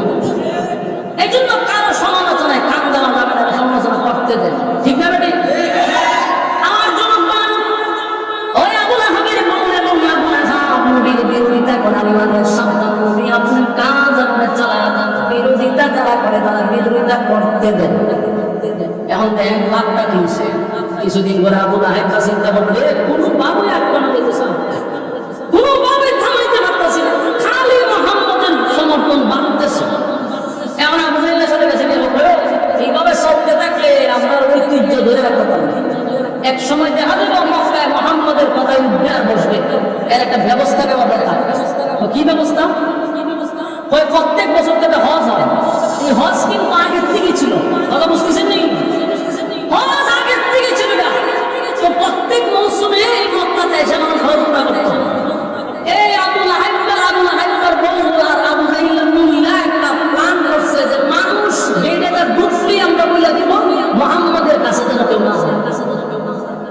যদি যাওয়া শুরু করে আমরা পরবর্তীতে নেক্সট জেনারেশন আমরা পস্তাইতে হবে। তাই প্রত্যেক জায়গাতে খালি আল্লাহ রাসূলের বদনাম করা, বিভিন্ন জবাবটা শুনতে দাও। তো মানুষ ঢুকে আল্লাহ রাসূলের নাম শুনে, অথচ এই লোকটা আল্লাহ রাসূলের নাম আগে শুনে নাই, নতুন করে তার কানে ঢুকাইতেছে। মানুষ শুনতে শুনতে হয় তার একটা মনে দেখে যায় যে অজুমা শেষ, আমাদের দেশে চলে যাবো, দেখে যায় এত নাম শুনলাম দেখা যায় রাসূলের দেখা মাত্র এরকম সর্বনাশ জিন্দেগিতে দুই চোখ এত সুন্দর মানুষ দেখে নাই। এটা নিয়ে আমরা চতুর্দিকে শুনতেছি মুহাম্মদের বিরোধিতা, সর্বনাশ যদি না দেখতাম কিন্তু আমরা জীবনই বরবাদ ছিল। মানুষ নবীর চেহারা মুবারক দেখে দেখে কালেমা পড়তেছে। সুবহানাল্লাহ। আল্লাহ হাবিবের কিছু মুজিজা ছিল ব্যতিক্রম কারণ 2,24,000 মতাম করে আমরা বলি অসংখ্য নবী রাসূল দুনিয়ার জমিনে আমার আল্লাহ পাঠাইলো। এক এক নবীকে আমার আল্লাহ এক এক গুণ দিয়া পাঠাইছে, এক এক নবী আল্লাহ এক এক মুজিজা দিয়েছে। এই মুসা আলাইহিস সালাতু ওয়াস সালামের মুজিজা হলো হাত থেকে লাঠি যখন জমিনে পড়ে যায় বিশাল এক সাপ নিয়ে দাঁড়ায় ফেরাউনের মস্তক কাঁপতে থাকে, সর্বনাশ জীবনে বহু সাপ দেখছিল। আল্লাহ এটা মুসা নবীর একটা মুজিজা দিয়েছে। কি ধরে ভাই হত্যা ঘরে বইতে কি তা ওই বজল নেই ওখানে আমার তোর বাইরে এখন কোটা টাকা দিলে বুঝিয়ে বুঝে পড়া শেষ হয়ে যায়। আর এমন মাসাল্লাহ 2 ঘন্টা সার্ভিস কিন্তু মারা সাথে চলতেছে, 2 ঘন্টা সার্ভিস হয়ে গেছে। চিন্তা করছেন 2 ঘন্টা সার্ভিস বাড়ি বাড়ে। আচ্ছা যাক 8-10 মিনিট এখন দেখেন ঘটনা কি হয়ে গেল। মুসা আলাইহিস সালাতু ওয়াস সালামের মুজিজা হলো হাত থেকে লাঠি চাললে এটা পৃথিবীর সবচেয়ে বড় সাপ। ফেরাউনের মতো ব্যক্তির গলার মতো জাদু করে সাপ দেখাইছে। এই সাপটা আমার বাপ দাদা শব্দ নষ্ট দেখছে না, কাঁপতে শুরু করছে। এটা নবীর মুজিজা, ঠিক কিনা বলেন? মুসা আলাইহিস সালাতু ওয়াস সালামের বগল থেকে সূর্যের আলোর মতো বাহির হতো, এটা নবীর মুজিজা। আল্লাহর সঙ্গে কথা বলতো নবীর মুজিজা। আর দাউদ আলাইহিস সালাতু ওয়াস সালামকে আল্লাহ কণ্ঠ দিয়েছে, কণ্ঠের মুজিজা। দাউদ নবী লোহায় ধরলে লোহাটা গলে গলে পানি হয়ে যেত, এটা দাউদ নবীর মুজিজা। আর ইউসুফ আলাইহিস সালাতু ওয়াস সালামকে আল্লাহ সৌন্দর্য দিয়েছে, পৃথিবীর অর্ধেক সুন্দর আমার আল্লাহ ইউসুফ নবীকে দিয়েছে। ইউসুফ নবীর আল্লাহ এত সুন্দর দিছে, এটা আমার নবীর মুজিজা ছিল। ইউসুফ নবীর আল্লাহ সৌন্দর্য দিছে, আর দাউদ নবীর আল্লাহ কণ্ঠ দিছে, আর সুলাইমান নবীর আল্লাহ বাদশাহী দিছে, মুসা নবীর আল্লাহ লাঠির মুজিজা দিছে, ঈসা আলাইহিস সালাতু ওয়াস সালাম আল্লাহ মুজিজা দিছে। হাজার হাজার পুরাতন কবরের সামনে গিয়া যদি বলে কুম বিসমিল্লাহ, হুকুম আল্লাহর হুকুমে হাজার হাজার বছর আগে পুরাতন কবরের মানুষগুলো দাঁড়াইয়া ঈসা নবীর সঙ্গে কথা বলত। এক এক নবীর আল্লাহ এক এক মুজিজা দিল রে, কিন্তু আমার নবী যে আলাদা আলাদা আলাদা, আমার নবীর সঙ্গে কারো তুলনা হয় না, আমার নবীর মুজিজার সঙ্গে তুলনা হয় না। সমস্ত নবীদেরকে আল্লাহ যত মুজিজা দিয়েছে, আমার নবীরে আল্লাহ একাই এর থেকে বেশি মুজিজা দিয়েছে। একটা জবান বন্ধ রাখবেন না, জুড়ে বলেন আল্লাহু আকবার, আরো জোরে বলেন আল্লাহু আকবার। এই ইমানের আওয়াজ দিয়ে আল্লাহু আকবার। আমার নবীর চেহারা এত সুন্দর, ইউসুফ নবীর আল্লাহ সুন্দর দিয়েছে। ইউসুফ নবীর চেহারা দেখে সম্ভ্রান্ত পরিবারের মেয়েরা হাতের আঙুল কেটে ফেললো। আম্মা যারা এসে বলেন সেই মজলিসে যদি ইউসুফ নবী না থাকা আমার স্বামী মুহাম্মদুর রাসূলুল্লাহ সাল্লাল্লাহু আলাইহি ওয়াসাল্লাম উপস্থিত থাকতো, মিশরের মেয়েরা আঙ্গুল ধরে মিশরের মেয়েদের কলিজা টেনে বাহির করত। আমার নবীর চেহারা এত সুন্দর, ইউসুফ নবীর শুধু চেহারা দেখা কেউ কালেমা পড়ে নাই, কেউ কালেমা পড়ে নাই। আর আমার নবীর চেহারা মুবারক দেখে কালেমা পড়ছে। দাউদ নবীর শুধু কণ্ঠ শুনে কেউ কালেমা পড়ে নাই, আমার কালেমা পড়ছে, যখন বেঈমানরা নবীর চেহারা এক নজরে দেখতো আর বলতো এমন সুন্দর মানুষ হতে পারে না, উনি মানুষ নন, আল্লাহর পাঠানো পয়গম্বর। পরে দেখেন লা ইলাহা ইল্লাল্লাহু মুহাম্মাদুর রাসূলুল্লাহ সাল্লাল্লাহু আলাইহি ওয়াসাল্লাম আমার নবীর চেহারা দেখে আর কালেমা পড়ে। আল্লাহ বলে বন্ধু চিন্তার কোনো প্রয়োজন নাই গো, যত বিরোধিতা করবে তত আমার সন্তান আর মর্যাদা আমি বাড়াইতে থাকবো, বাড়াইতে থাকবো, বাড়াইতে থাকবো। তারা বিরোধিতা করে আমি আল্লাহ আপনার সম্মান বাড়াই দেই। আমার যুবক ভাইরা, আবু লাহাবের দুজন কিন্তু চেষ্টা কম করে নাই। এই জন্য আল্লাহ বলেন আবু লাহাব রে আমার ধ্বংস হবে না, বরং তুই ধ্বংস হয়ে গেছ। তাব্বাত ইয়াদা আবি লাহাবিন ওয়া তাব্বা। আল্লাহ বলেন তোর দুনো হাত ধ্বংস হয়ে গেছে, তুই ধ্বংস হয়ে গেছ, তোর মা আওলাদ কোনোটাই কাজে আসবে না, আসে নাই। আবু লাহাবের বদরের যুদ্ধের পরে আবু লাহাবের শরীরে আল্লাহ একটা রোগ দিয়েছে, যার নাম হলো বসন্ত রোগ। এই রোগ আবু লাহাবের বসন্ত রোগ হয়ে গেল। আরব দেশের তখনকার একটা সিস্টেম ছিল, বসন্ত রোগ করে তারা খুব ভয় পাইল, মনে করতো এই রোগটা যার হয় তার কাছে গেলে তার রোগ হবে, তাই এটারে শ্বাসের রোগ মনে করতো। আবু লাহাবের কাছে কেউ যায় না গো, কেউ যায় না, কেউ যায় না। এই লোকটা এই রোগে আক্রান্ত হইয়া একটা সময় আবু লাহাব মারা গেল। মারা যাওয়ার পরে তার সন্তানগুলা বাবার কাছে যায় না, ওই রোগের ভয়ে বাবার কাছেও যায় না। বলুন তো দেখি এই সন্তান দিয়া কি আবু লাহাবের কোনো উপকার হয়েছে? আবু লাহাবের কাছে সন্তান যায় না, তারা বাড়ি ঘর ছেড়ে চলে গেছে, লাশটা পচে গলে গেছে, কিন্তু কেউ তারা দাফন করে না। একটা সময় তার সন্তানগুলি আইসা অন্য মানুষ বাড়া কইরা আইনা তার বাবারে একটা গাদা কইরা খনন কইরা মাটি খনন করে বাঁশ দিয়া ডাকাইয়া হাত দিয়ে ধরছে, বাঁশ দিয়ে দূর থেকে নাঠে ধরে এইভাবে গর্তের ভিতরে বানাইয়া চাপা মাটি দিছে। বদন্ত দেখি যে সন্তান নিয়ে গর্ব করতো, যে মাল দিয়া সে গর্ব করত, এই মাল আওলাদ কি তার কোনটাই কাজে আসছে?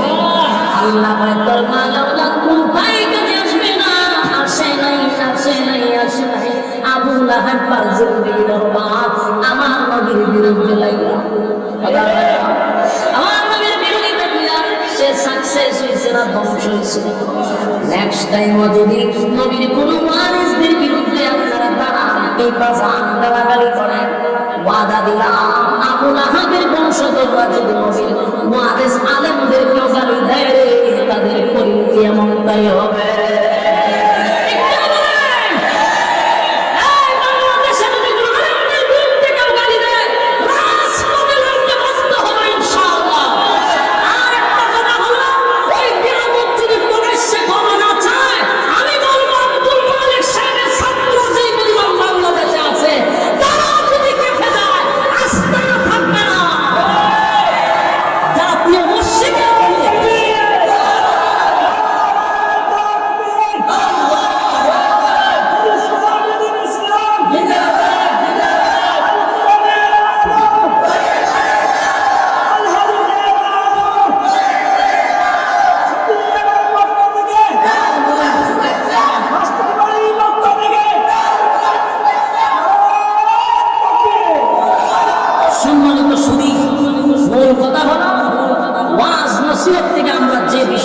শিখলাম এটা হলো এক নাম্বার, ধন সম্পদ দিয়া কেউ গর্ব করবে না। এই গর্বটা ছিল আবু লাহাবের। সন্তান নিয়ে কেউ গর্ব করবেন না, এই সন্তানের গর্ব ছিল আবু লাহাবের। তাই সুসন্তান তৈরি করুন, মাদ্রাসায় পড়ান, দ্বীনি ইলম শিক্ষা দেন, কোনদিন সন্তান এরকম বেয়াদব হবে না। আল্লাহ আমাদের সন্তানগুলোকে নেককার বানায় দেন, আমাদের সন্তান এবং বিবি বাচ্চাকে আল্লাহ নেককার বানায় দেন। আমিন। সম্মানিত সুধী, আপনাদের ব্রাহ্মণবাড়িয়াতে বড় বড় মাদ্রাসা, হক্কানি উলামায়ে কেরাম, এটা ব্রাহ্মণবাড়িয়া একটা উর্বর জমিন, এখানে আলেম তৈরি হয়। ব্রাহ্মণবাড়িয়া ওয়াজ করলে শ্রোতা যদি হয় 1000, এর মধ্যে 500টা হয় আলেম, ঠিক নেই? সুতরাং এটা আলেমদের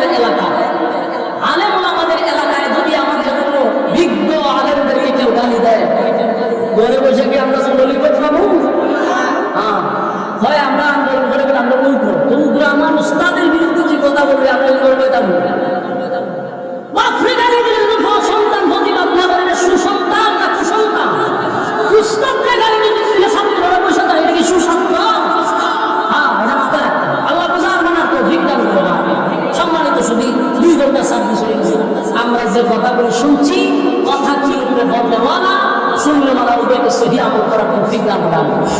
আরেকটা কথা হলো, আপনারা জানেন, আমার আগে হুজুরের কাছ থেকে শুনছেন, আমার একটা দিনী প্রতিষ্ঠান আছে, ওই এলাকাতে মাদ্রাসা করা হয়েছে, প্রায় 100% জায়গা নিয়েছি। আলহামদুলিল্লাহ, 100% জায়গা হয়েছে।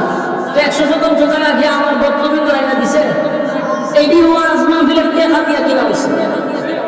কিসের টাকা দিয়া? ওই যে মাঞ্চবা আসেন টাকা দেবো।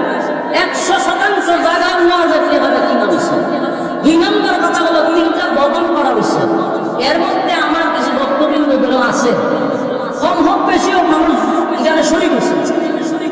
আলহামদুলিল্লাহ, এই পর্যন্ত বহু টাকায় মাদ্রাসায় দেওয়া হয়েছে, ওয়াজ মাহফিলের টাকায়। আমরা যা দেন দিয়া দেখবেন এগুলো কিতাব করতেছে। এখন একটা মসজিদের দরকার, একটা মসজিদ নাই। আপনারা খালি দোয়া করবেন আল্লাহ তাআলা যেন আমার মাদ্রাসার একটা মসজিদ নির্মাণ করার সুযোগ পেয়ে দেয়। আমি অনেক সময় অনেকের মুখে শুনি, আমি মাদ্রাসা বলছিলাম না, 1 লাখ টাকা দিয়েছি, 1 লাখ টাকা দিচ্ছি, দিয়ে এরপরে ম্যাচেছে দিচ্ছে। আমি 2.5 কোটি টাকা ওয়াজের বেশি মাদ্রাসা। এর ফলেও যদি আপনারা 1000 ইট দিতে কষ্ট লাগে, সরাসরি গিয়া দিবেন মসজিদের সাথে, যাদের তৌফিক আছে মসজিদে দেওয়ার, শরীর থাকার চেষ্টা করবেন ইনশাআল্লাহ। আল্লাহ তাআলার কাছে দোয়াও করবেন। আমার ব্যাপারে হুজুরে কইছো না, কিতাব বলবেন। এরকম একটা জায়গাতে মাদ্রাসা হয়েছে যেখানে 50 বছরের ভিতরে কোনো কওমি আলেম ফারাওই দিছে না।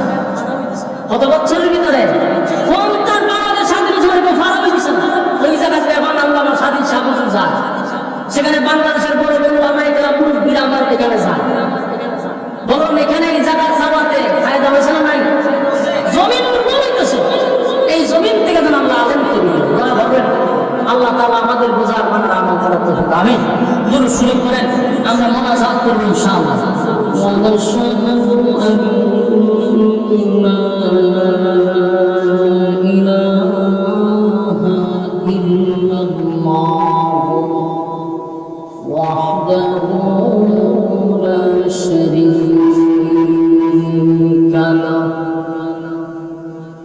وأشهد أن سيدنا وسندنا وحبيبنا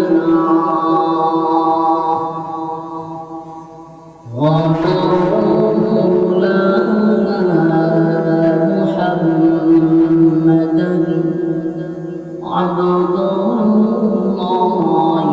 ورسوله أرسله بالحق بشيرا ونذيرا وداعيا إلى الله بإذنه وسراجا منيرا. أما فأعوذ بالله من الشيطان الرجيم. بسم الله الرحمن الرحيم. تبت يدا أبي لهب وتب ما أغنى عنه ماله وما كسب سيصلى نارا ذات لهب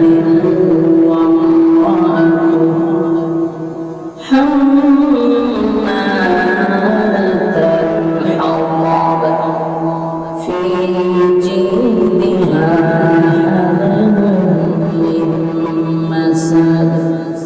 صدق الله العظيم.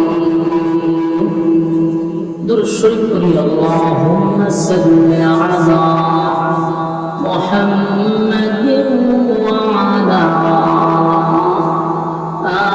آل محمد كما صلى إبراهيم وعلى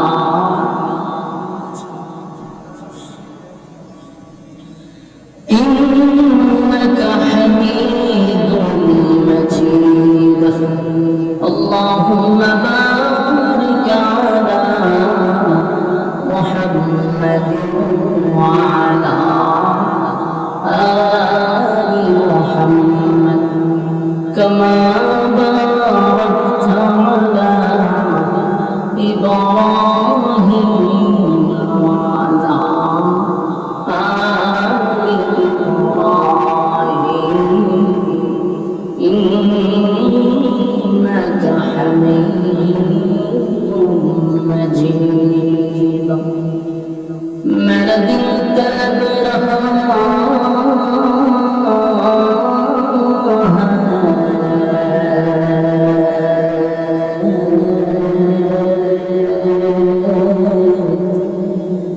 मेरे जब रहा है सीना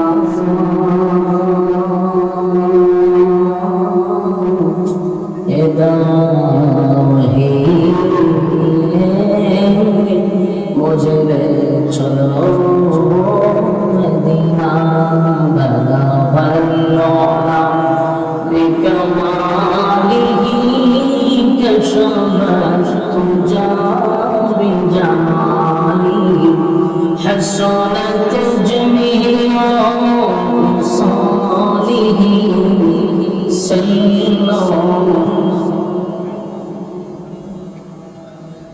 मदीना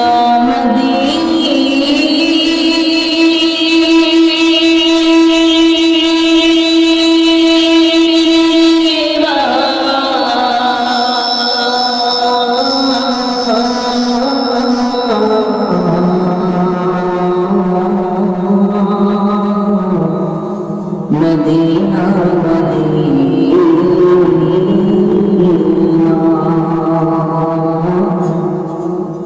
मदीना मदीना मोमिनों की गुनगुनाह है दीदारे मदीना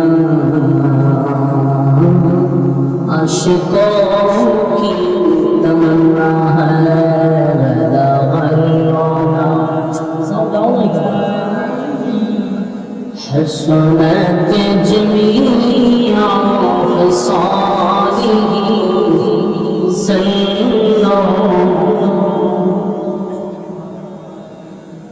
ذكر بدر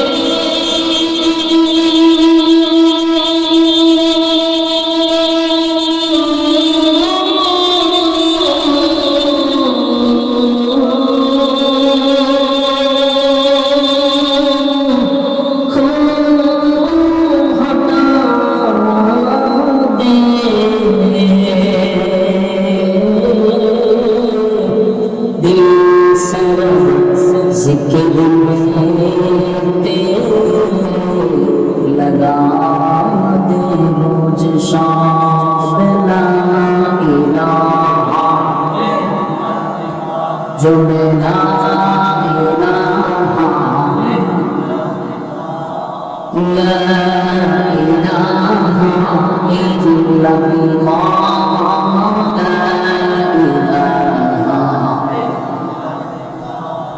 لا إله لا إله لا إله إلا الله لا إله لكل معبود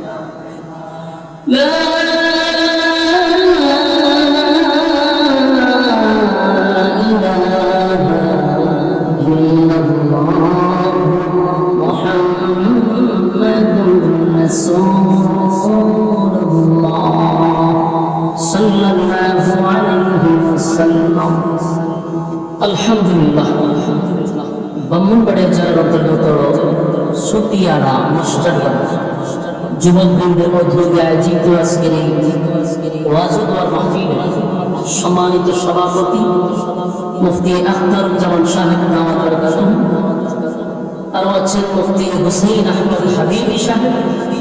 আজকের মাহফিলের যিনি প্রধান অতিথি ছিলেন, আজকের মাহফিলে যিনি বয়ান করেছেন, আমার আপনাদের এলাকার সন্তান, আমাদের ব্রাহ্মণবাড়িয়ার এক সূর্য সন্তান, মুহাদ্দিস জামিয়া দারুল আরকাম আল ইসলামিয়া মাদ্রাসার সম্মানিত মুহাদ্দিস, বহু আলেমের উস্তাদ আল্লামা মুফতি মাজহারুল হক কাসিম সাহেব দাওয়াত বরকাতুহ চমৎকার কথা বলেছেন। এর আগে ওয়াজ করেছেন হযরত মাওলানা কৌসার আহমদ হাসানী সাহেব দাওয়াত বরকাতুহ, জালালউদ্দিন সাহেব, মাওলানা আনিসুর রহমান হামিদি সাহেব, মুফতি ইউসুফ হাবিবি সাহেব, হযরত মাওলানা মুফতা হুসাইন সাহেব, হযরত মাওলানা আরমান হুসাইন সাহেব, রাশিদুল ইসলাম সাহেব, রিয়াজউদ্দিন সাহেব, আনসার আল হাবিব সাহেব, তানভীর সাহেব, আবু বকর সিদ্দিক সাহেব সহ অতিথিবৃন্দ, মুআজ্জাজ মুকাররম হযরত উলামায়ে কেরাম, উপস্থিত আছেন নওজোয়ান তরুণ যুবক ভাইরা, মুরব্বিয়ান আযম। মাইকের আওয়াজ যতটুকু দূরে যাচ্ছে, অবস্থানরত আছেন পর্দাদেশী আমার মা ও বোনেরা, সকলকে আমার অন্তর অন্তঃস্থল থেকে জ্ঞাপন করছি মুবারক। সকল শুকরিয়া মাহসুবান মুহিয়ান মুহিয়ান সর্বশক্তিমান আল্লাহ পাকের জন্য, যিনি অত্যন্ত দয়া মায়া করে এই আবহাওয়ার এই পরিস্থিতিতে, বৃষ্টি বদলের দিনেও কাদার মধ্যে আপনারা দুনিয়ার সমস্ত কাজকর্মকে পিছনে রেখে দিনই কিছু কথা শোনার উদ্দেশ্যে আল্লাহ রাব্বুল আলামিন এমন একটি জায়গায় আসার তৌফিক দান করেছেন সুস্থ শরীরে। এই জন্য আমরা শুকরিয়া আদায় করছি আলহামদুলিল্লাহ। লক্ষ কোটি দরুদ এবং সালাম আল্লাহ সৃষ্টির প্রধান আকর্ষণ জনাবে মুহাম্মদুর রাসূলুল্লাহ সাল্লাল্লাহু আলাইহি ওয়াসাল্লামের উপর। সম্মানিত সুধী, অত্যন্ত গুরুত্বপূর্ণ একটি জায়গাতে আমরা বসি। এখানে যতক্ষণ আপনি আমি বসা থাকবো, গুনাহ হবে না এটাই সম্ভব। প্যান্ডেলের বাহিরে গেলে গুনাহ হবে এটাই সম্ভব। গুনাহমুক্ত এক পরিবেশ আমরা বসছি। যতক্ষণ বসা থাকবো, নাযালাত আলাইহিমুস সাকিনা, উপর থেকে সাকিনা রহমত নাযিল হবে। প্যান্ডেলের ভিতরে কষ্ট হলে আমরা তাহার চেষ্টা করব, এবং মোনাজাত পর্যন্ত আমরা তাহার চেষ্টা করব, এই মর্মে ওয়াদা করব ইনশাআল্লাহ। আল্লাহ বুঝার মানার তৌফিক দান করুন, আমিন। সম্মানিত সুধী, আল্লাহ জানে ভালোবাসা, বলুন আল্লাহ জানে। এই সমস্ত বান্দাদেরকে আল্লাহ দ্বীনের কাজে লাগায় রাখে। আপনি আমাকে যদি আল্লাহ ভালোই না বাসত, তাহলে আপনি এবং আমার মতো বহু মানুষ রাস্তা ঘাটে, দোকান পাটে বেহুদা অনবরত নিষ্প্রয়োজনে গিয়ে দেখবেন আড্ডায় লিপ্ত, গল্পতে ব্যস্ত। কিন্তু আল্লাহ রাব্বুল আলামিন এই সমস্ত জায়গা থেকে আপনাকে জান্নাতি এক মজলিসে বসায় রাখছে। মাজালিসুল কোরআন, মাজালিসুল্লাহ, কোরআন হাদিসের মজলিসটা আল্লাহর মজলিস। তো আল্লাহ পছন্দই যদি না করতে এখানে বসাইতে নেই। তো বুঝবেন, যখনই আপনি কোনো ইবাদত বন্দেগী করতে পারবেন, যখনই আপনি মসজিদে যাবেন, যখনই আপনি দ্বীনি মজলিসে বসবেন, বুঝবেন আল্লাহ আপনাকে ভালোবাসেন। আল্লাহ যে ভালোবাসে তার লক্ষণ, ভালোবাসাটার একটা এক্সাম্পল হলো আমরা এখানে বসতে পারছি। বাস্তব না বাস্তব? বসতে পারছি। এই জন্য আল্লাহ প্রত্যেক থেকে যে আমাদের জন্য সবচেয়ে বড় একটি আমল, যে ফিতনা ফাসাদের যুগে জাতির ক্লান্তি লগ্নে এই মানুষগুলাকে আল্লাহ দ্বীনি মজলিসে বসায় রাখছে। আল্লাহ আমাদেরকে দুনিয়া আখিরাতের ইজ্জত আর সম্মান দান করুন। আমিন। সম্মানিত সুধী, আমি আপনাদের সামনে প্রসিদ্ধ একটি সূরা, কোরআনের 30 পারায় সূরাটি স্থান হয়েছে। সূরাটির নাম হলো সূরা লাহাব। এই সূরার দুইটি নাম, একটি হলো সূরা লাহাব আর একটি হলো সূরা মাসাদ। এই সূরাটি আল্লাহ রাব্বুল আলামিন কেন নাযিল করলেন? এই সূরা লাহাব আমরা তেলাওয়াত পড়ি, জানা দরকার এই সূরাটা আল্লাহ কেন নাযিল করলেন। সূরা ফাতিহা নাযিল হওয়ার পর পড়ি এই সূরাটা নাযিল হয়েছে। সূরা ফাতিহা নাযিল হওয়ার পরে এই সূরা লাহাব নাযিল হয়েছে। এই সূরাতে 5টি আয়াত আছে। 3টি আয়াত হলো আবু লাহাবকে নিয়ে, আর 2টি আয়াত হলো আবু লাহাবের বউকে নিয়ে। একই সূরার মধ্যে জামাই বউ দুজনকে নিয়ে আল্লাহ আলোচনা করেছেন। 3টা আবু লাহাবের জন্য আর 2টা এই তার বউ উম্মে জামিলের জন্য। তো রাসূল আলামিন সাল্লাল্লাহু আলাইহি ওয়াসাল্লামের 10 জন চাচার মধ্যে আবু লাহাব রাসূলের আপন চাচা। এই আবু লাহাব তার আসল নাম না, তার নাম হলো আব্দুল উজ্জা। এই নামটা যেহেতু শিরকি নাম, তাই আল্লাহ কোরআনে তার নামটা উল্লেখ করে নাই। তার উফাদি যেটা ছিল আবু লাহাব, এটা তার উফাদি, এটা তার নাম। তাই আল্লাহ রাব্বুল আলামিন তার উফাদি দিয়া এই সূরার নামকরণ করেছেন। সূরা লাহাব বলার উদ্দেশ্য হলো সূরাটার মধ্যে 2 জায়গায় লাহাব শব্দ আছে। এক জায়গায় মাসা, বিজি দিহা হাবলু মিন মাসা, এজন্য এই সূরার আরেকটা নাম হলো মাসা। তো দেখেন আবু লাহাবের নাম আবু লাহাব না, তার উফাদি ছিল। উফাদি আবু লাহাব কেন?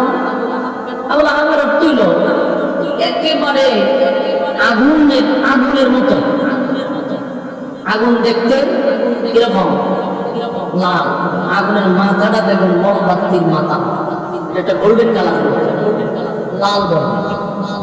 আবু লাহাব একেবারে সুন্দর ছিল, লাল টকটকা ছিল, এই জন্য তারা মানছে আবু লাহাব ভক্ত। এই নামটা পরিচিত হয়ে গেছে।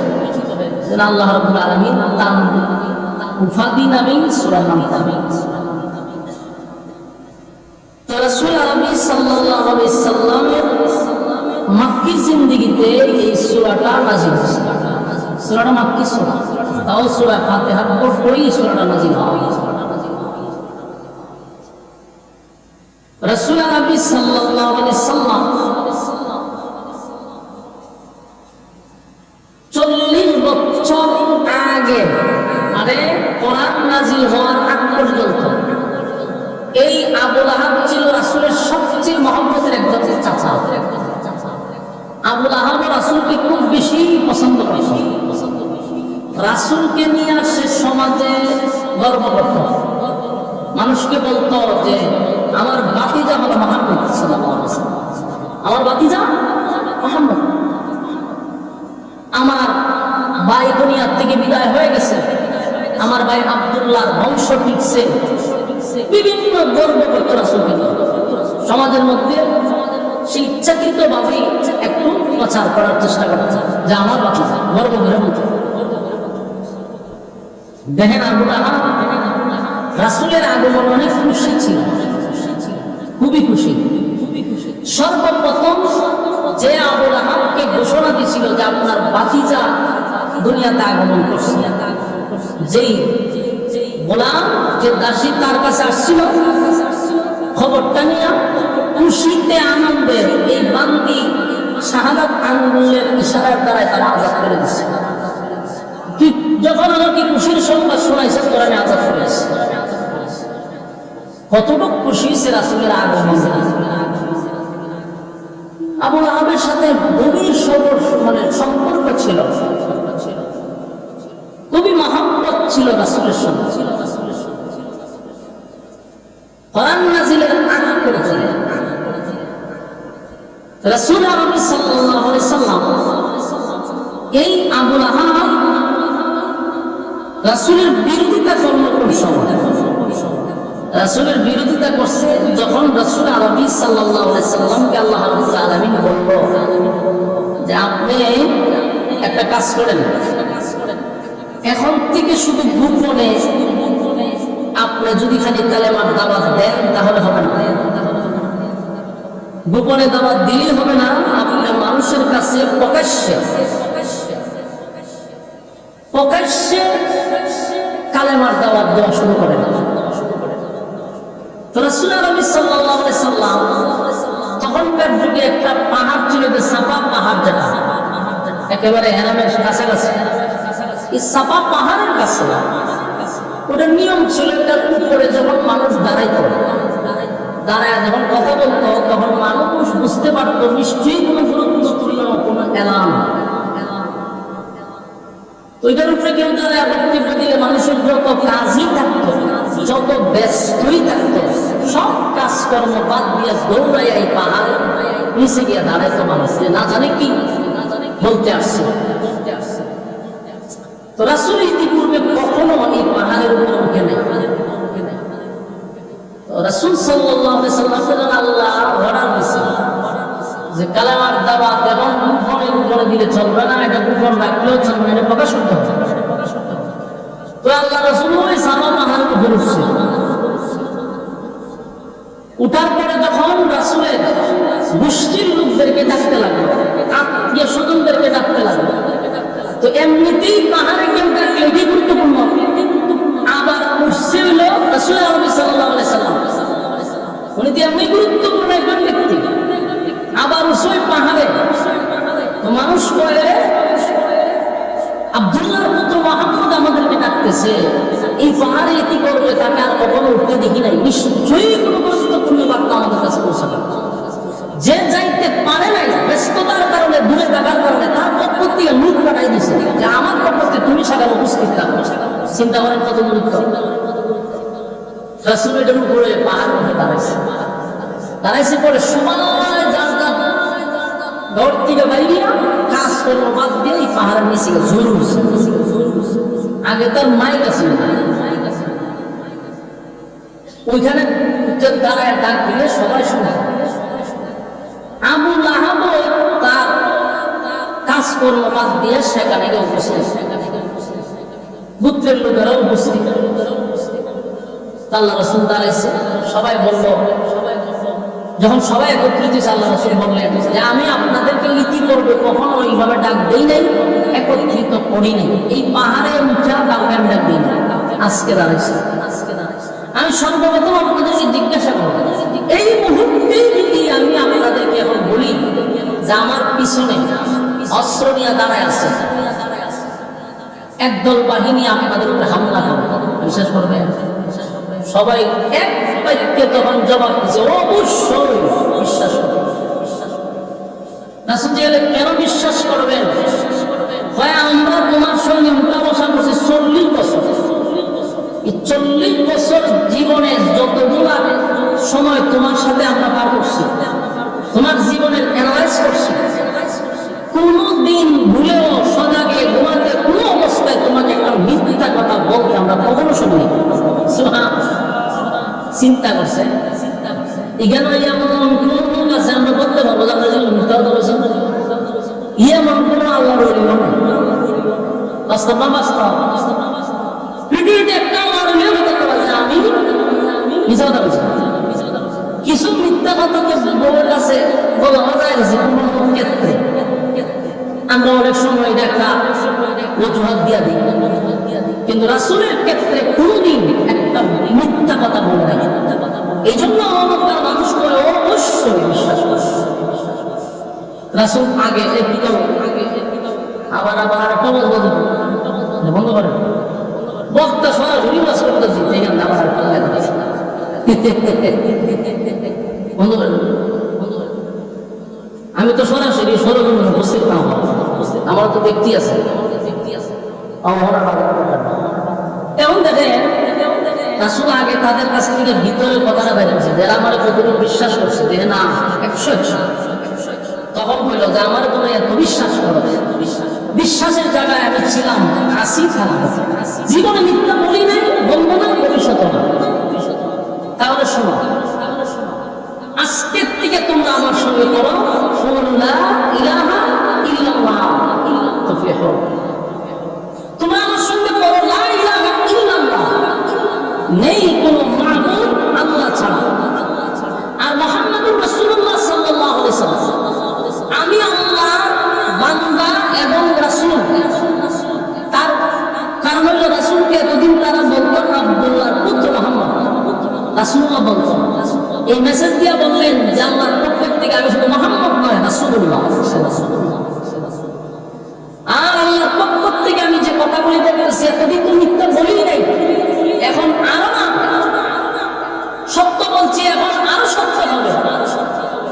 তোমরা যদি আমার কথা না মানো, না শুনো, তাহলে এই পৃথিবীর আড়ালে একদল বাহিনী আছে, আমাদেরকে গ্রেফতার করবে, রিমান্ড দিবে, মারবে, অস্ত্র সহ বাহিনী আছে।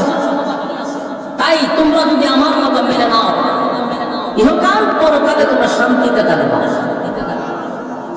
চিন্তা করেন, জীবনে যে মিথ্যা কথা বলবো না, এই লোক দাঁড়ায়া বলছে দুনিয়া আখিরাতে তোমরা শান্তিতে থাকবে। ওই মজলিসে যিনি উপস্থিত ছিল তার নাম হলো আবু লাহাব, আব্দুল উজ্জা, আবু লাহাব। সে তখন দাঁড়ায়া বলল, এই কারণেই যে আমাদের ইমান রাখছে, আমরা পুরো দিন যারা মানি করলাম। তখন সে রাসূলকে অভিশাপ দিল, তুমি ধ্বংস হও, আমাদের দিনটাকে তুমি ধ্বংস করছো, তুমি ধ্বংস হয়ে যাও। রাসূলকে তখন ফাতন নিয়ে দাঁড়াইছে, অসম্মানী করছে। আল্লাহ রাব্বুল আলামিন তার বন্ধুর অপমান সহ্য করতে পারে নাই।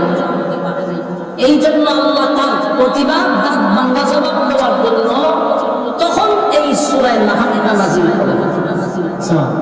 এই হলো সূরা লাহাবের শান, নাযিল করছে। নাযিল করে কি হয়, আবু লাহাব বলেছে আপনি ধ্বংস হন, আর আল্লাহ হয় আমার রাসূল ধ্বংস হবে না। তাব্বাত ইয়াদা আবি লাহাবি ওয়া তাব, আমার রাসূল ধ্বংস হবে, বরং তুই ধ্বংস হবি। বলুন, আল্লাহ রাসূল ধ্বংস হবে না, সে নিজে ধ্বংস হবে। আল্লাহ হয় আমার রাসূল ধ্বংস হবে না, তুই নিজেই এবং তোর দুই হাত ধ্বংস হবে।